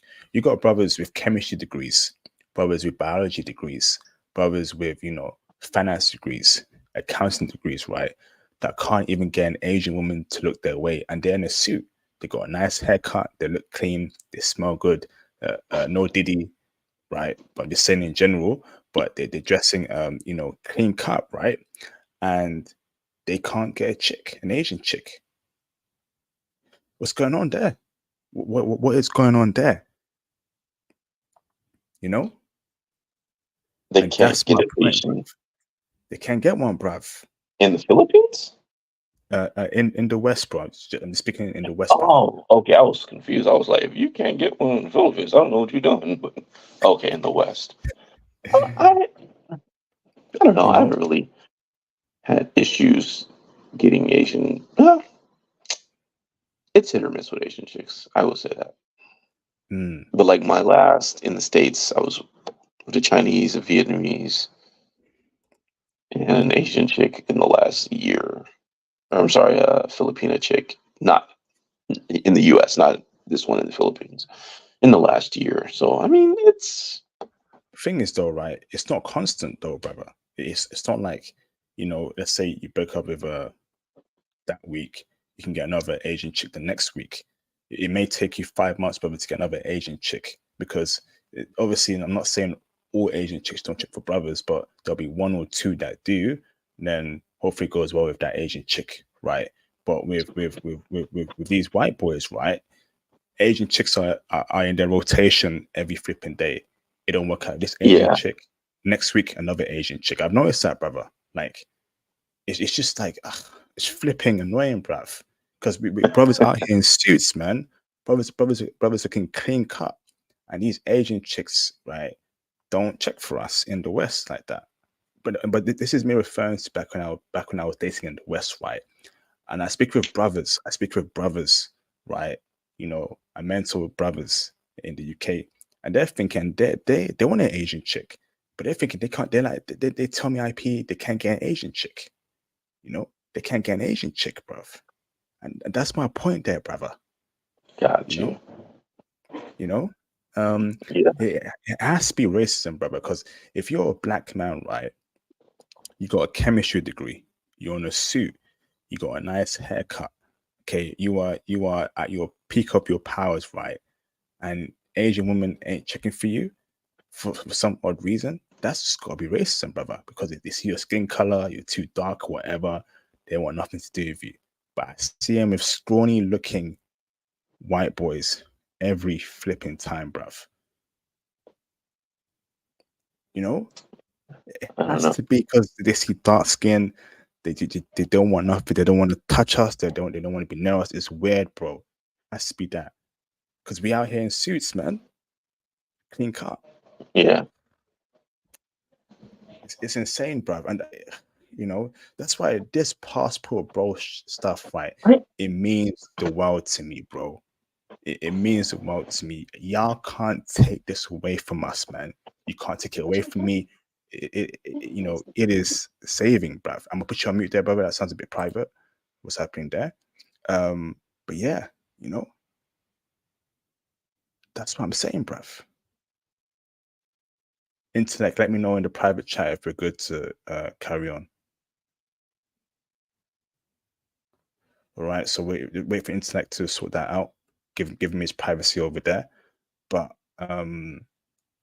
yeah, let's open up the phone lines, man. If you have a question, call in. If you can't call in, hit your question in the super chat or PayPal donation. Okay. Intellect, let me know in the private chat when you're ready to speak. Okay. Shout out to Mr. Can you hear me now? I don't know why my Okay. phone muted. That's weird. That was Can you me, hear me? brother. I hear you. Yeah, I muted you because I heard someone Oh, speaking. Good. got you. Okay. Yeah. Okay, just wanted to give you a privacy over there. Shout out to he says here, Jabras, bros, don't sleep on the fields. There are plenty of women. Leave the Western mindset behind. Facts, bro. Would you agree with that, brother? I would. Definitely. And brother, the great thing about being a passport, bro, is the options you have, right? In the West, we don't have no options, bro. If you date one chick in the West, it may take you 6 months to get another chick because the competition is so flipping hard, bro. These chicks want, the highest value of the highest value man, and the average man can't provide that, bruv. So you may meet one chick, right? You don't go well with her, then you meet another one around 5 months later. That's hell, bro. You should be having options and women coming at you frequently. That's why I loved Japan when I was out there, bruv. Women were literally throwing themselves at me, bro. Really? Yeah, bro. Oh I man, couldn't believe I'm taking my son to Japan in December. That's good to know. I couldn't believe it, bro. Because obviously, right, I've been in the West my whole life, brother, and Asian chicks ain't check for me.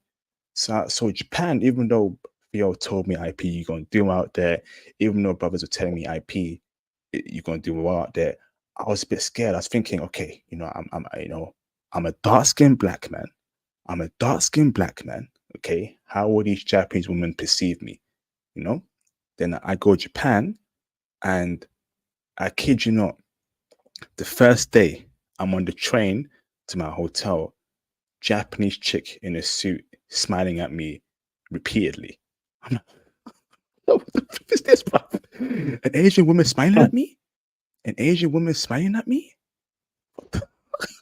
Brother, All in, right, in the noted. West, brother, in the West, right? Ain't no Asian chick ever smile at a brother in the UK. I can't think of one East Asian chick of Chinese, Japanese, Korean, Taiwanese descent that was born in the UK that ever smiled at me or even another black man, bro. But my first hour, I get off that plane, I'm on the train, she's smiling at me. Okay. Wow. I meet another chick, brother, right? I cold approach her and we go on a date, brother, the same day. Brother, that's how it should be, man. Options, bro. Every day, options. Huh. Brothers in the West, intellect, right? Dealing with chicks every 5 months. If they break up with their current girlfriend, it may take them 8 months to get another girl. That's not how it should be, brother. That's torture. Well, Break it down for us, intellect, brother. sounds like I need to go to Japan. Look, like I said, I'm taking my son in December, so I don't know how much I'll be able to do with him with me. But he's 14. He can stay in the hotel room by himself for a night. Uh, I personally haven't. Again, I've always been a uh, womanizer, so for me, it's never been an issue. I've never really noticed that. Particularly, bro, if you're a nerdy brother like me, man. Particularly, brother, if you were a nerdy brother like me, you know, I am. book, book smart brother, Yeah, ain't no fug, ain't no pookie ray ray, just clean cut, right? yeah. Looking sharp, educated, out here in the subway reading biographies, brother. Brother, keep it real in tech, right? Women in the West, they're not checking for a nerdy brother. They're not, bro. I I haven't had that problem personally. Um, Again, I am pretty much everything that you just said. I'm the opposite 180 of a thug. That's not me. I grew up in the suburbs of Seattle from a upper middle class, two-parent household. Uh, I'm a nerd through and through. I mean, every Wednesday I play Dungeons and Dragons online. Like, that's how much of a nerd I am. I personally have never had that experience. Now, when I meet a young lady, am I just like broadcasting like I play D&D? No, I don't do that. But I think you can tell from my picture, I'm clean cut. Uh, I think I personally, maybe I just have a little bit of both worlds. Like I have, my main personality is I'm a nerd, but I have that edge. Like, if push comes to shove, I can get mad ignorant if necessary, but I try not to go there. Like, so I don't know. I personally haven't had that experience personally in the West. Like I said, I have a roster rotation right now. Well, only have two on it at the moment, but yeah. Somebody said I'm from Seattle. That's why I don't understand. Maybe it is a geographic thing that I'm. Um, Maybe Seattle has just been a benefit in that regard. That's possible too. Uh, I can't dispute Let, that. But when I was in the Air Force, I lived in Phoenix. I didn't have that problem in Phoenix either. I was stationed in Phoenix. When I was in Mississippi, I was dealing with a Latina from Florida. So yeah. let me ask this, And brother, whoever right? says that Asian girls aren't don't check for brothers in Seattle, uh, I, I don't know where you live, but I'm in Seattle, and the, I mean, again, I've had no problems getting. Let me Like ask I said, the last three women, besides my current one, in the U.S. were all Asian: Can you hear me? Filipina, a Chinese chick, and a Vietnamese. Yeah, sorry, go ahead. So, brother, let me ask this, right? So, Mhm. brother, if you have, brother, the go send super chats, brother, please, if you can voice in the super chats, brother, the comments, brother, without them sending super chat. So what I'm saying, brother, they must send a super chat first for us to read the comments, brother. So, Mhm. Mr. Instack, right? So, your current Filipina girlfriend, Mhm. have you spoke to her about you having a roster of different chicks, or she doesn't know about that? I mean, I wouldn't say she's my girlfriend. Like, she definitely wants to be, and I could see that actually with her. But the whole long distance, I call her my girl just for convenience. But she's 6,000 miles away. I don't know if that's really my girlfriend. You feel me? Okay, so it's not really satisfied. So but does she know you dabble with different women? Yeah, she don't like it. Okay, okay. And is she doing what West women doing, and obviously trying to get you back by dabbing with different men? I'm sorry. So is she doing what Western women do and dabbling with different men to get you back for dealing with different women? Because that's what As they do far as nowadays, I brother. as far as I know, no. Okay. Could she be? I mean, of course she could be. I wouldn't know. She's 6,000 miles away. But as far as I know, no. You know, Okay.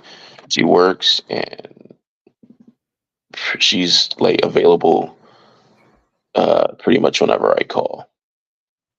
You know, I could call her pretty much anytime, and you know, even if she's asleep, you know, she'll usually answer, and I can be like, "Oh, go on camera right now," and she'll go on camera. So, I mean, could she be? Yeah, of course she could be. Do I know that? No, I don't know. All right, hold on. Shout out to Mr. Neon Shades, 8 ounces for the £2 super chat. Appreciate you, bro. IP, how much is consultation for Japan Intel? Great question, brother. So all my consultations are on the calendar link that I just dropped in the live stream chat. So if you look for the travel consultation option, that's where I'll give you the or anyone Japan Intel consultation. So go on the calendar, look for the travel consultation section on there, book your slot there, and that tells you the price, the time zones, etc., etc. Okay, whatever works for you. Okay, awesome. So, Mr. Sigma Black, can you turn your camera on in the background so I know you're not a troll, please, before I bring you on? Sigma Black Ronin, I'll wait for you to turn your camera on in the background so I know you're not a troll. You can turn your camera off and I can bring you on after. All right, so Sigma, you're confirmed. Thank you, brother. Turn your camera off. Let me bring Mr. Sigma Black Ronin in the background. What's going on, Sigma? How you doing, bro? I'm doing well, man. I'm doing well. How you been? So brother, I'm gonna put you on mute there. I'm hearing feedback on my. So if you can put YouTube on mute and only have the StreamYard GUI open. Are we good now, bro? Okay. Yeah, I'm good. It was an accident. I forgot to turn it off. Okay. Awesome, brother. Yeah, I'm good, brother. Good to hear from you, brother. No Fire away, problem. bro. I actually came up here because the brother said he's from Seattle. And I used to, I know about Seattle because I was friends with a guy called Ben Foder. I think you guys know him up there as Phoenix Jones. And yeah, so that's how my introduction to Seattle was through him. So I know how crazy Seattle can get. I like to sometimes call Seattle the white ghetto. I like to call it the white ghetto because that city is crazy. Yo, I'm telling you, IP, if you ever want to see a crazy ass city like that's like kind of like Atlanta, but not Atlanta, but except it's a bunch of white people, check out Seattle, man. Okay. Thank you, bro. Seattle and San Francisco. Seattle and San Francisco. Okay, thank you, brother. You got any questions? Yeah. Go on. Go on, Intellect. You want to say something? No, I was just saying. I mean, yeah, he's got some points as far as that. Like Seattle is like a little San Francisco in some ways, especially cost of living. Okay. All right. Any of you got any questions? Call in regards to Philippines. If you can't call in, hit your questions in a super chat or PayPal donation. Mr. Sigma, do you pull Asian women in the West, wherever you are, brother? I'm in New York, and I would definitely say Filipinas are out here. Like we have a large Filipino population out here, and in New York City, like around Queens, Bayside area. And I went to school Filipinos. Like I went majority, like when I was a kid, I went to school Filipinos. I haven't dated Filipinas, not because I haven't tried, but I've never really. I was mostly into like Guyanese, and white girls. That was my thing growing up.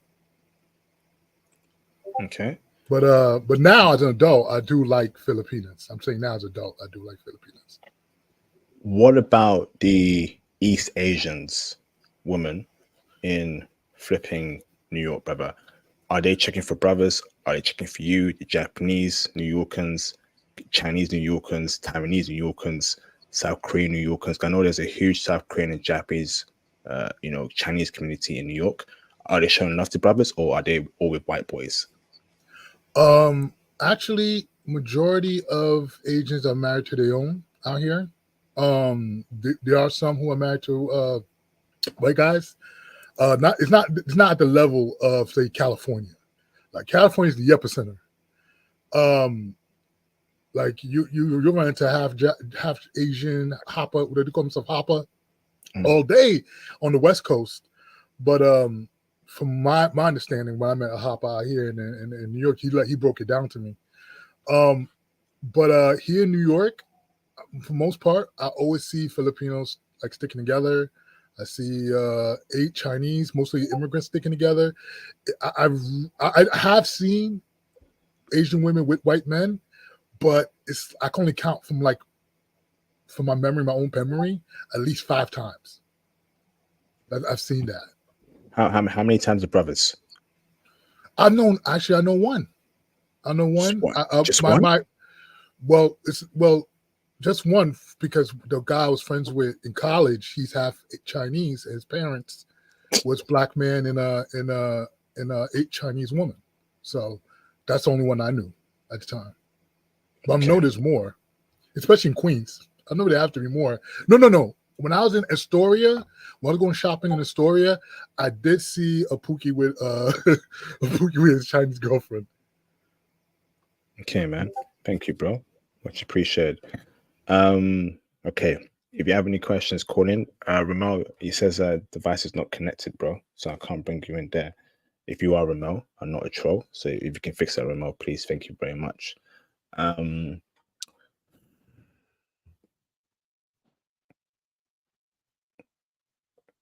We gotta get more black men with Filipino chicks.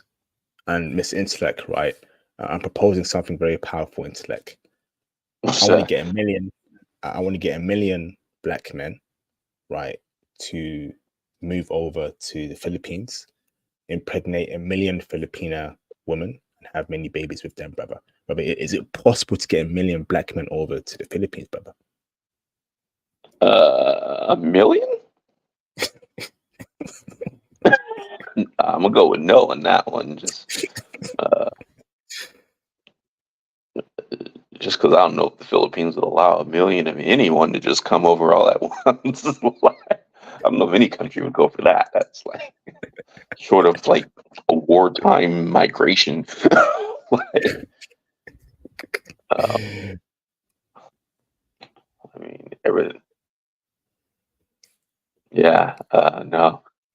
Okay. A few thousand? Yeah, definitely. Okay. Ramel, can you turn your camera on the background so I know you're not troll, please? Thank you very much. You are confirmed, Ramel. Thank you, brother. Salute. Turn your camera off. Turn it off. Let me bring in Mr. Ramel in the background. What is going on, Ramel? How you doing, bro? Hey, what's going on, IP? I'm good, man. Good morning to you all. Good morning, bruv. How you keeping, man? You still out there in the land of ties? Yeah, still here, bro. Still gonna be here for a while, man. All is good. All is good. Awesome, brother. Awesome. So fire away, Mr. Ramel. Peace to the guests, man. How you doing? I'm doing good. Yourself? Yeah, I'm good, brother. I'm good, man. Just wanted to ask a couple questions, man. So, as IP said, I'm out here in Thailand right now. So, I'm looking to hit the Philippines this August. I'm thinking this summer I'll split my time between Korea and the Philippines.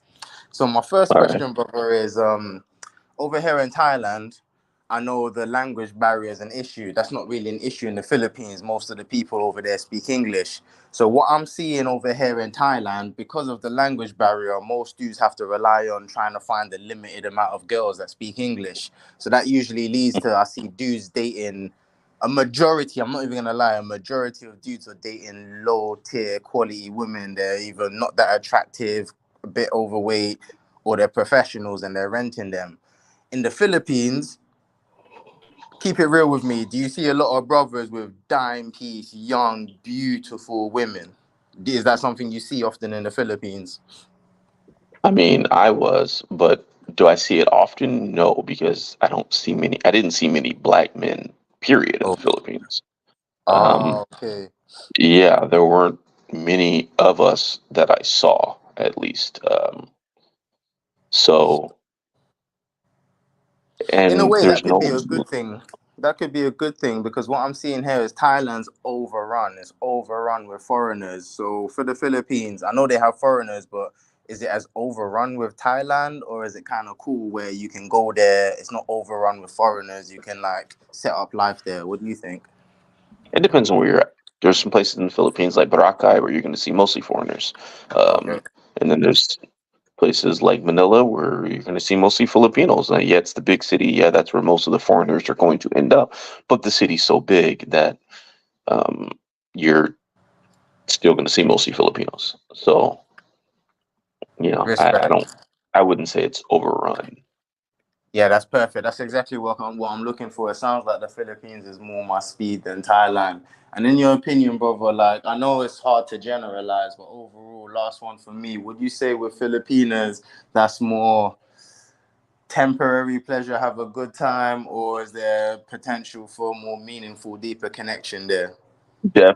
Okay, so here's what I will say about Philippines. They be trying to lock you down. Old girl's trying to lock me down.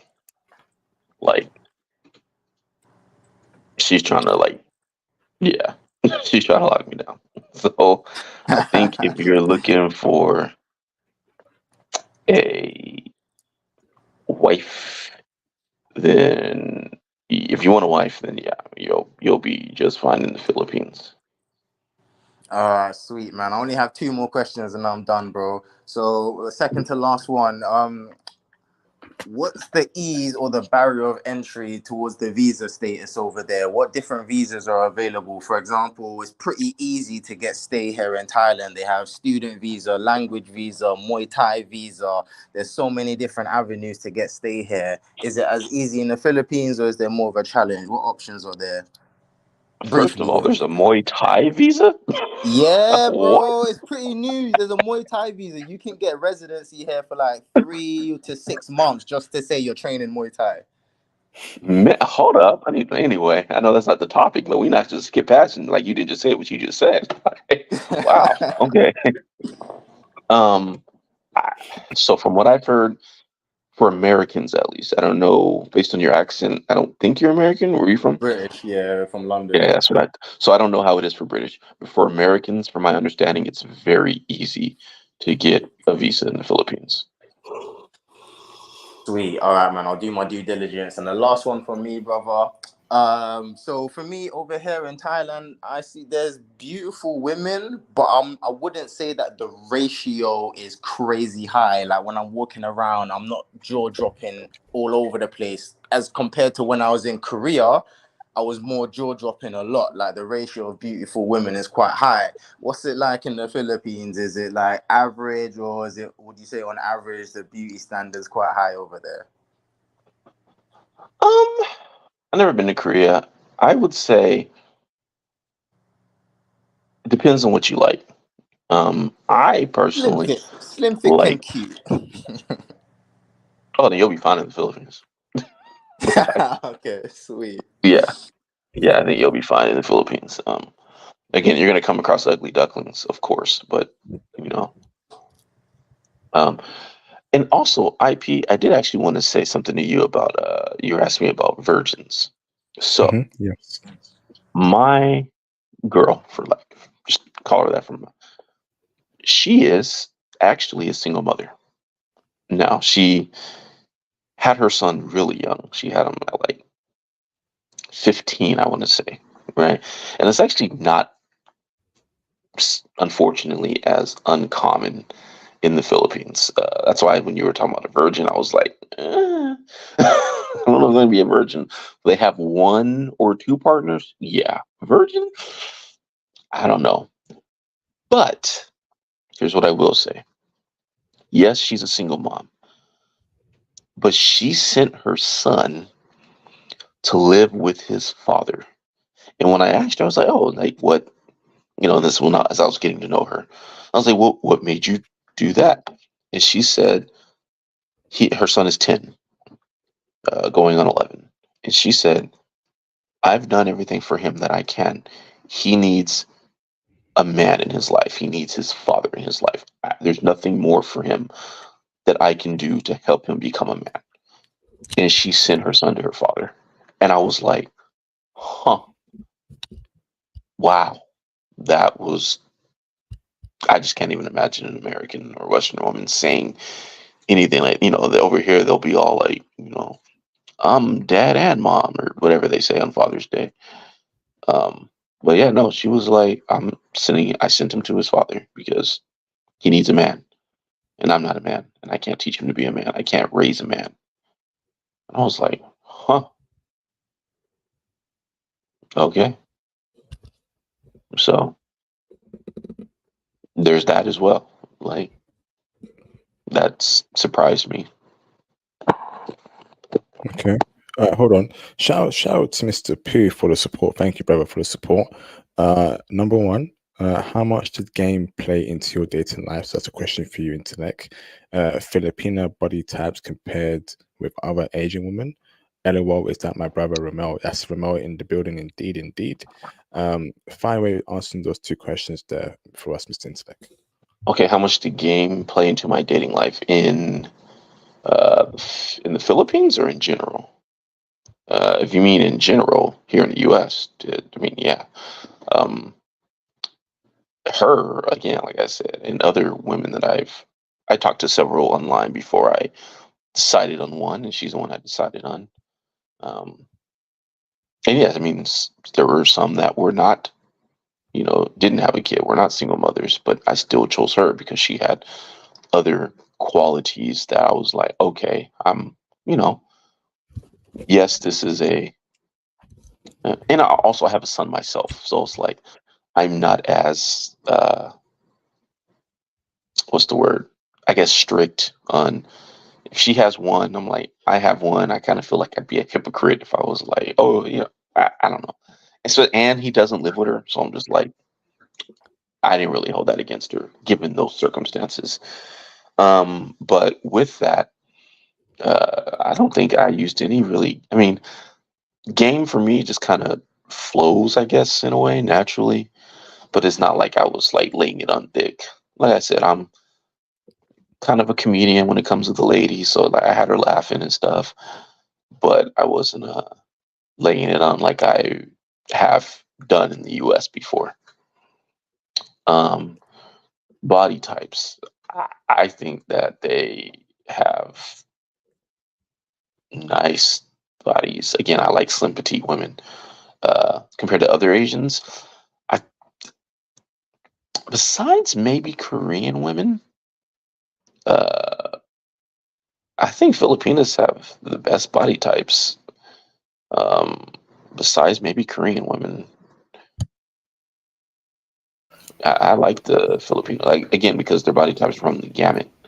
Yeah, I like Filipinos because at least the ones out here, they tend to be curvy. They tend to be real curvy, real nice, real. Yeah. I've yet to run into a obese Filipino chick. I've run into some chubby ones, and I've run into some curvy, like not chubby but curvy, nice curves. And I think it's because it's that Spaniard blood. I think it's because the Filipinos are largely mixed race, and they have the gamut runs between their bloodline runs between having Spaniard, some Italian, and some African American. Like a lot of people don't know the history of Philippines, but there was a guy called David. I forgot his name. I think it's David Fagan. I think it's That's David the guy Fagan. that defected. That's the one I was talking about earlier. I couldn't remember his name. Yeah, and he defended the Philippines against America, and he was an American. He was a Black American, and he did a statue of him in the Philippines. Yeah, I don't remember what city it's in, but yeah. Yeah, and that's why I always be telling dudes who don't want to be passport bro. I'd be like, dude, you don't understand. You as a Black American man, you don't understand your level of legacy you have outside this country. You got statues of you in China, of your brethren in China, and in the Philippines.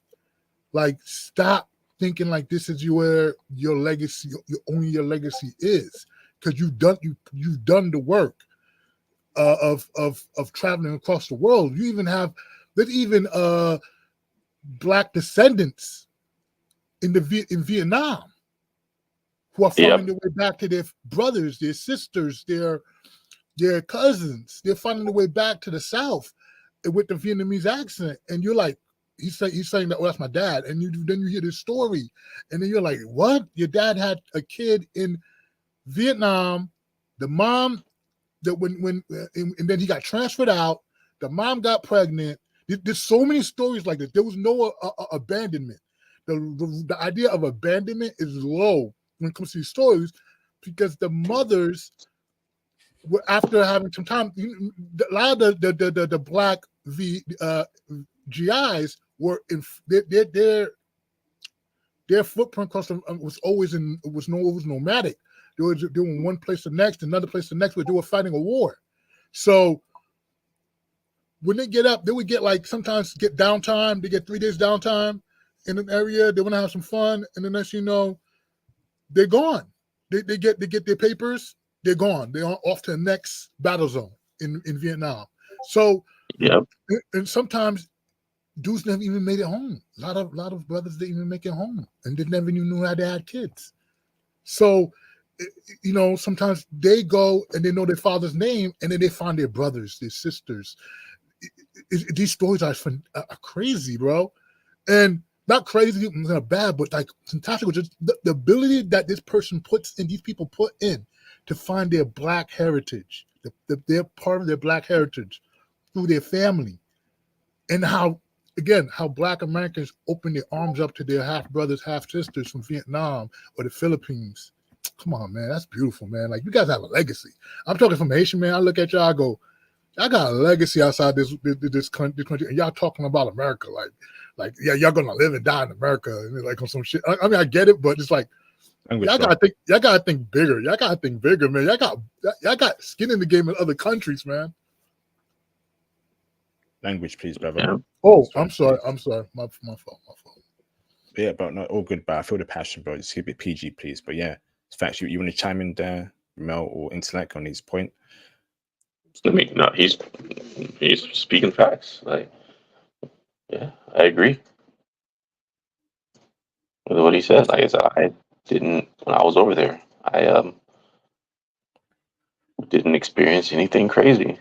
Like I said, I felt like I had Black privilege. I was like, man, this must be what it's like to be a white man in other countries. Like, yeah. These white dudes got it too easy, bro. I tell you that, too easy. All right, so we're gonna wrap up. I think we're gonna wrap up in the next soon. I'm getting tired and I've got work in the morning. Sigma, do you have any closing statement? Yeah, I'll make sure that I'm clear up my language. I wanted to tell a lot of Edos bros. I know we join on each other and everything like that, but I am a student of Black American history. I am a deep. My mentors were Black Americans, Afro Americans. They're my heroes. A lot of my heroes, modern heroes, are Afro American, and I just want y'all to be happy, man. Like, I've seen some of y'all bust y'all butts and everything in this country, and you don't get the shine that I feel you guys deserve. And a lot of people do feel like you guys deserve your shine. There's a lot of people I know who are non-Black that feel, a lot of, brothers, Black men put in the work in this country, to put in the work and bring a lot of money into the U.S. Bring a lot of money. It's not. I know people think no, it's not. It's y'all. And plus your level, your level of bringing in money is very diverse, from movies, games, sports, especially sports. That's really, especially sports, and now a lot of other things. I told a friend of mine who's a singer. Me and him not cool anymore, but he was a singer. And when I told him about the Passport Bros a couple years ago, I said, you should go perform in the Philippines. if he would have took my advice, he would be selling out an arena in the Philippines. He could barely get people to listen to him here. But just the fact that he's a black man singing R&B music in the Philippines, come on, man. Come on, yo. He would, oh man, it would be you know what I'm talking about, how crazy it would be. Yeah, he would. They love music. That's why I said they love music over there. What do you mean? Nothing wrong with that. Yeah, I'll lay my plan here. Thank you so much for having me up here, IP. Thank you, Sigma. Much appreciated, bro. Okay, let me bring in Mr. Young Fresh in the background. Okay, he'll be our last caller because I'm super tired and I've got to wrap up very soon. Let me bring in Young Fresh in the background. Young Fresh Global. What's going on, Young Fresh? How you doing, bruv? Good. Yeah, I love this stream, man. Shout out to your guest that's calling in and everybody's kind of collaborating, giving their feedback because it's definitely helpful. I'm just listening to everything. I'm just learning a lot more about the Philippines and really other brothers' experience in terms of like, what is your experience like in different parts of the world? So yeah, I think it's great. I know for me, I could definitely relate to a lot of it. I've been to a lot of different places. So I'm 45 years old. I'm gonna be 46 in May, and I've been dating here in New York. I've been living in New York. I was born and raised here, and I like the dating just sucks for me, man. I mean, similar to like you were saying, IP. You could be fresh to death, man. I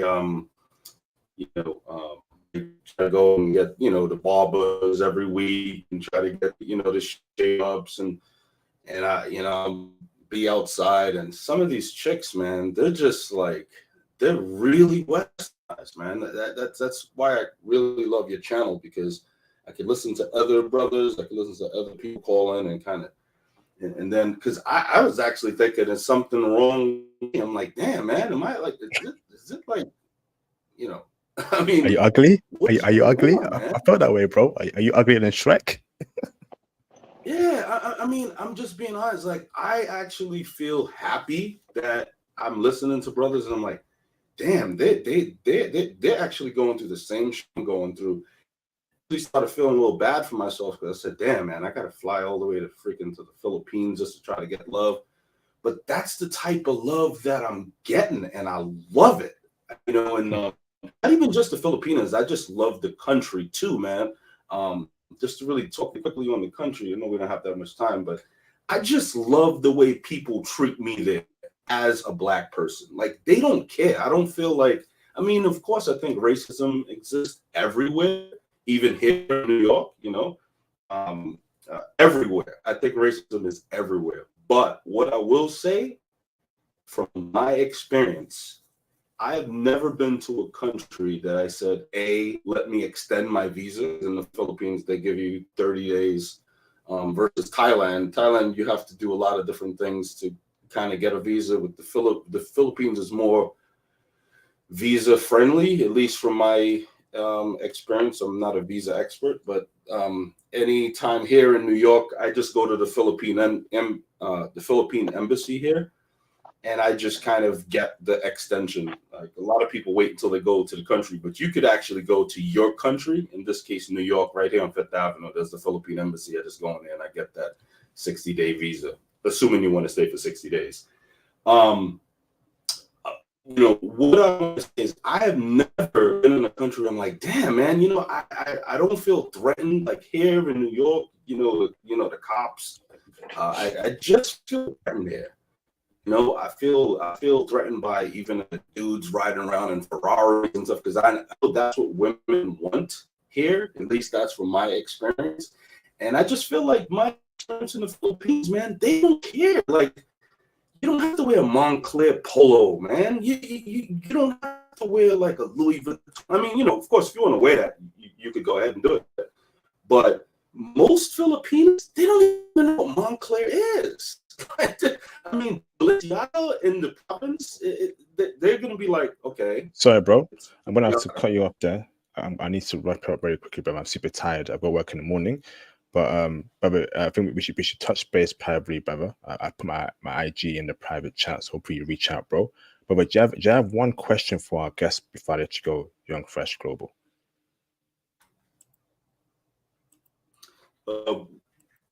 My one thing is, do you feel like when you're in the Philippines, do you feel like you can get like quality women, or do you feel like you're getting mediocre women?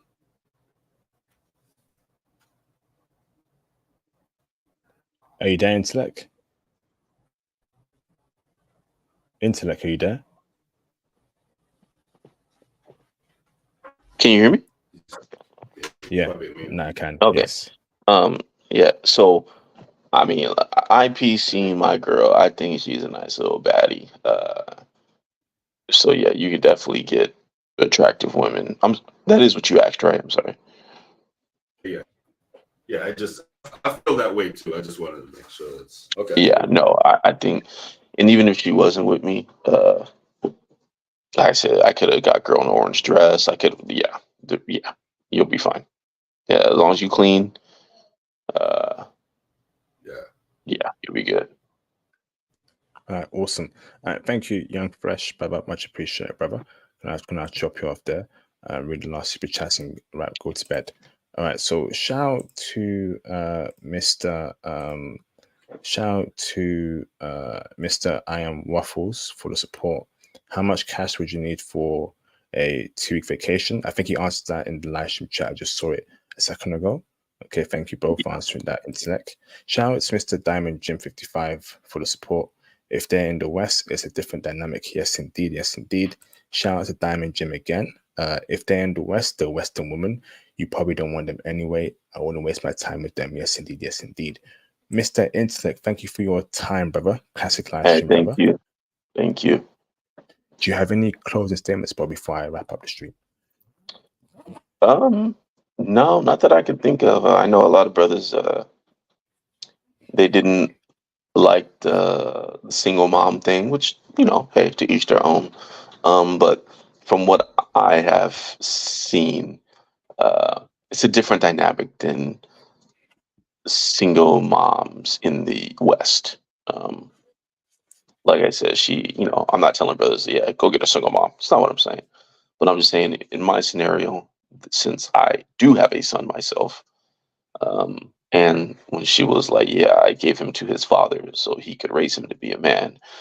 To me, I was like, man, that's crazy. Like, I've never heard anything, like that before. I'd never heard a woman say anything like that before. And again, she had other qualities that I appreciated and that I really liked about her.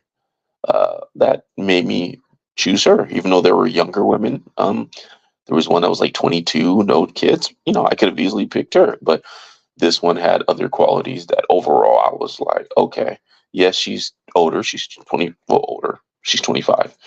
And yeah, she has a 10-year-old. So she had him at 15. But despite that, she still had other qualities that I was like, hey, I'm willing to, no one's perfect. I'm willing to overlook that, and I'm not saying brothers have to do that just because I did. I'm just saying don't necessarily be as hasty with foreign women in that regard.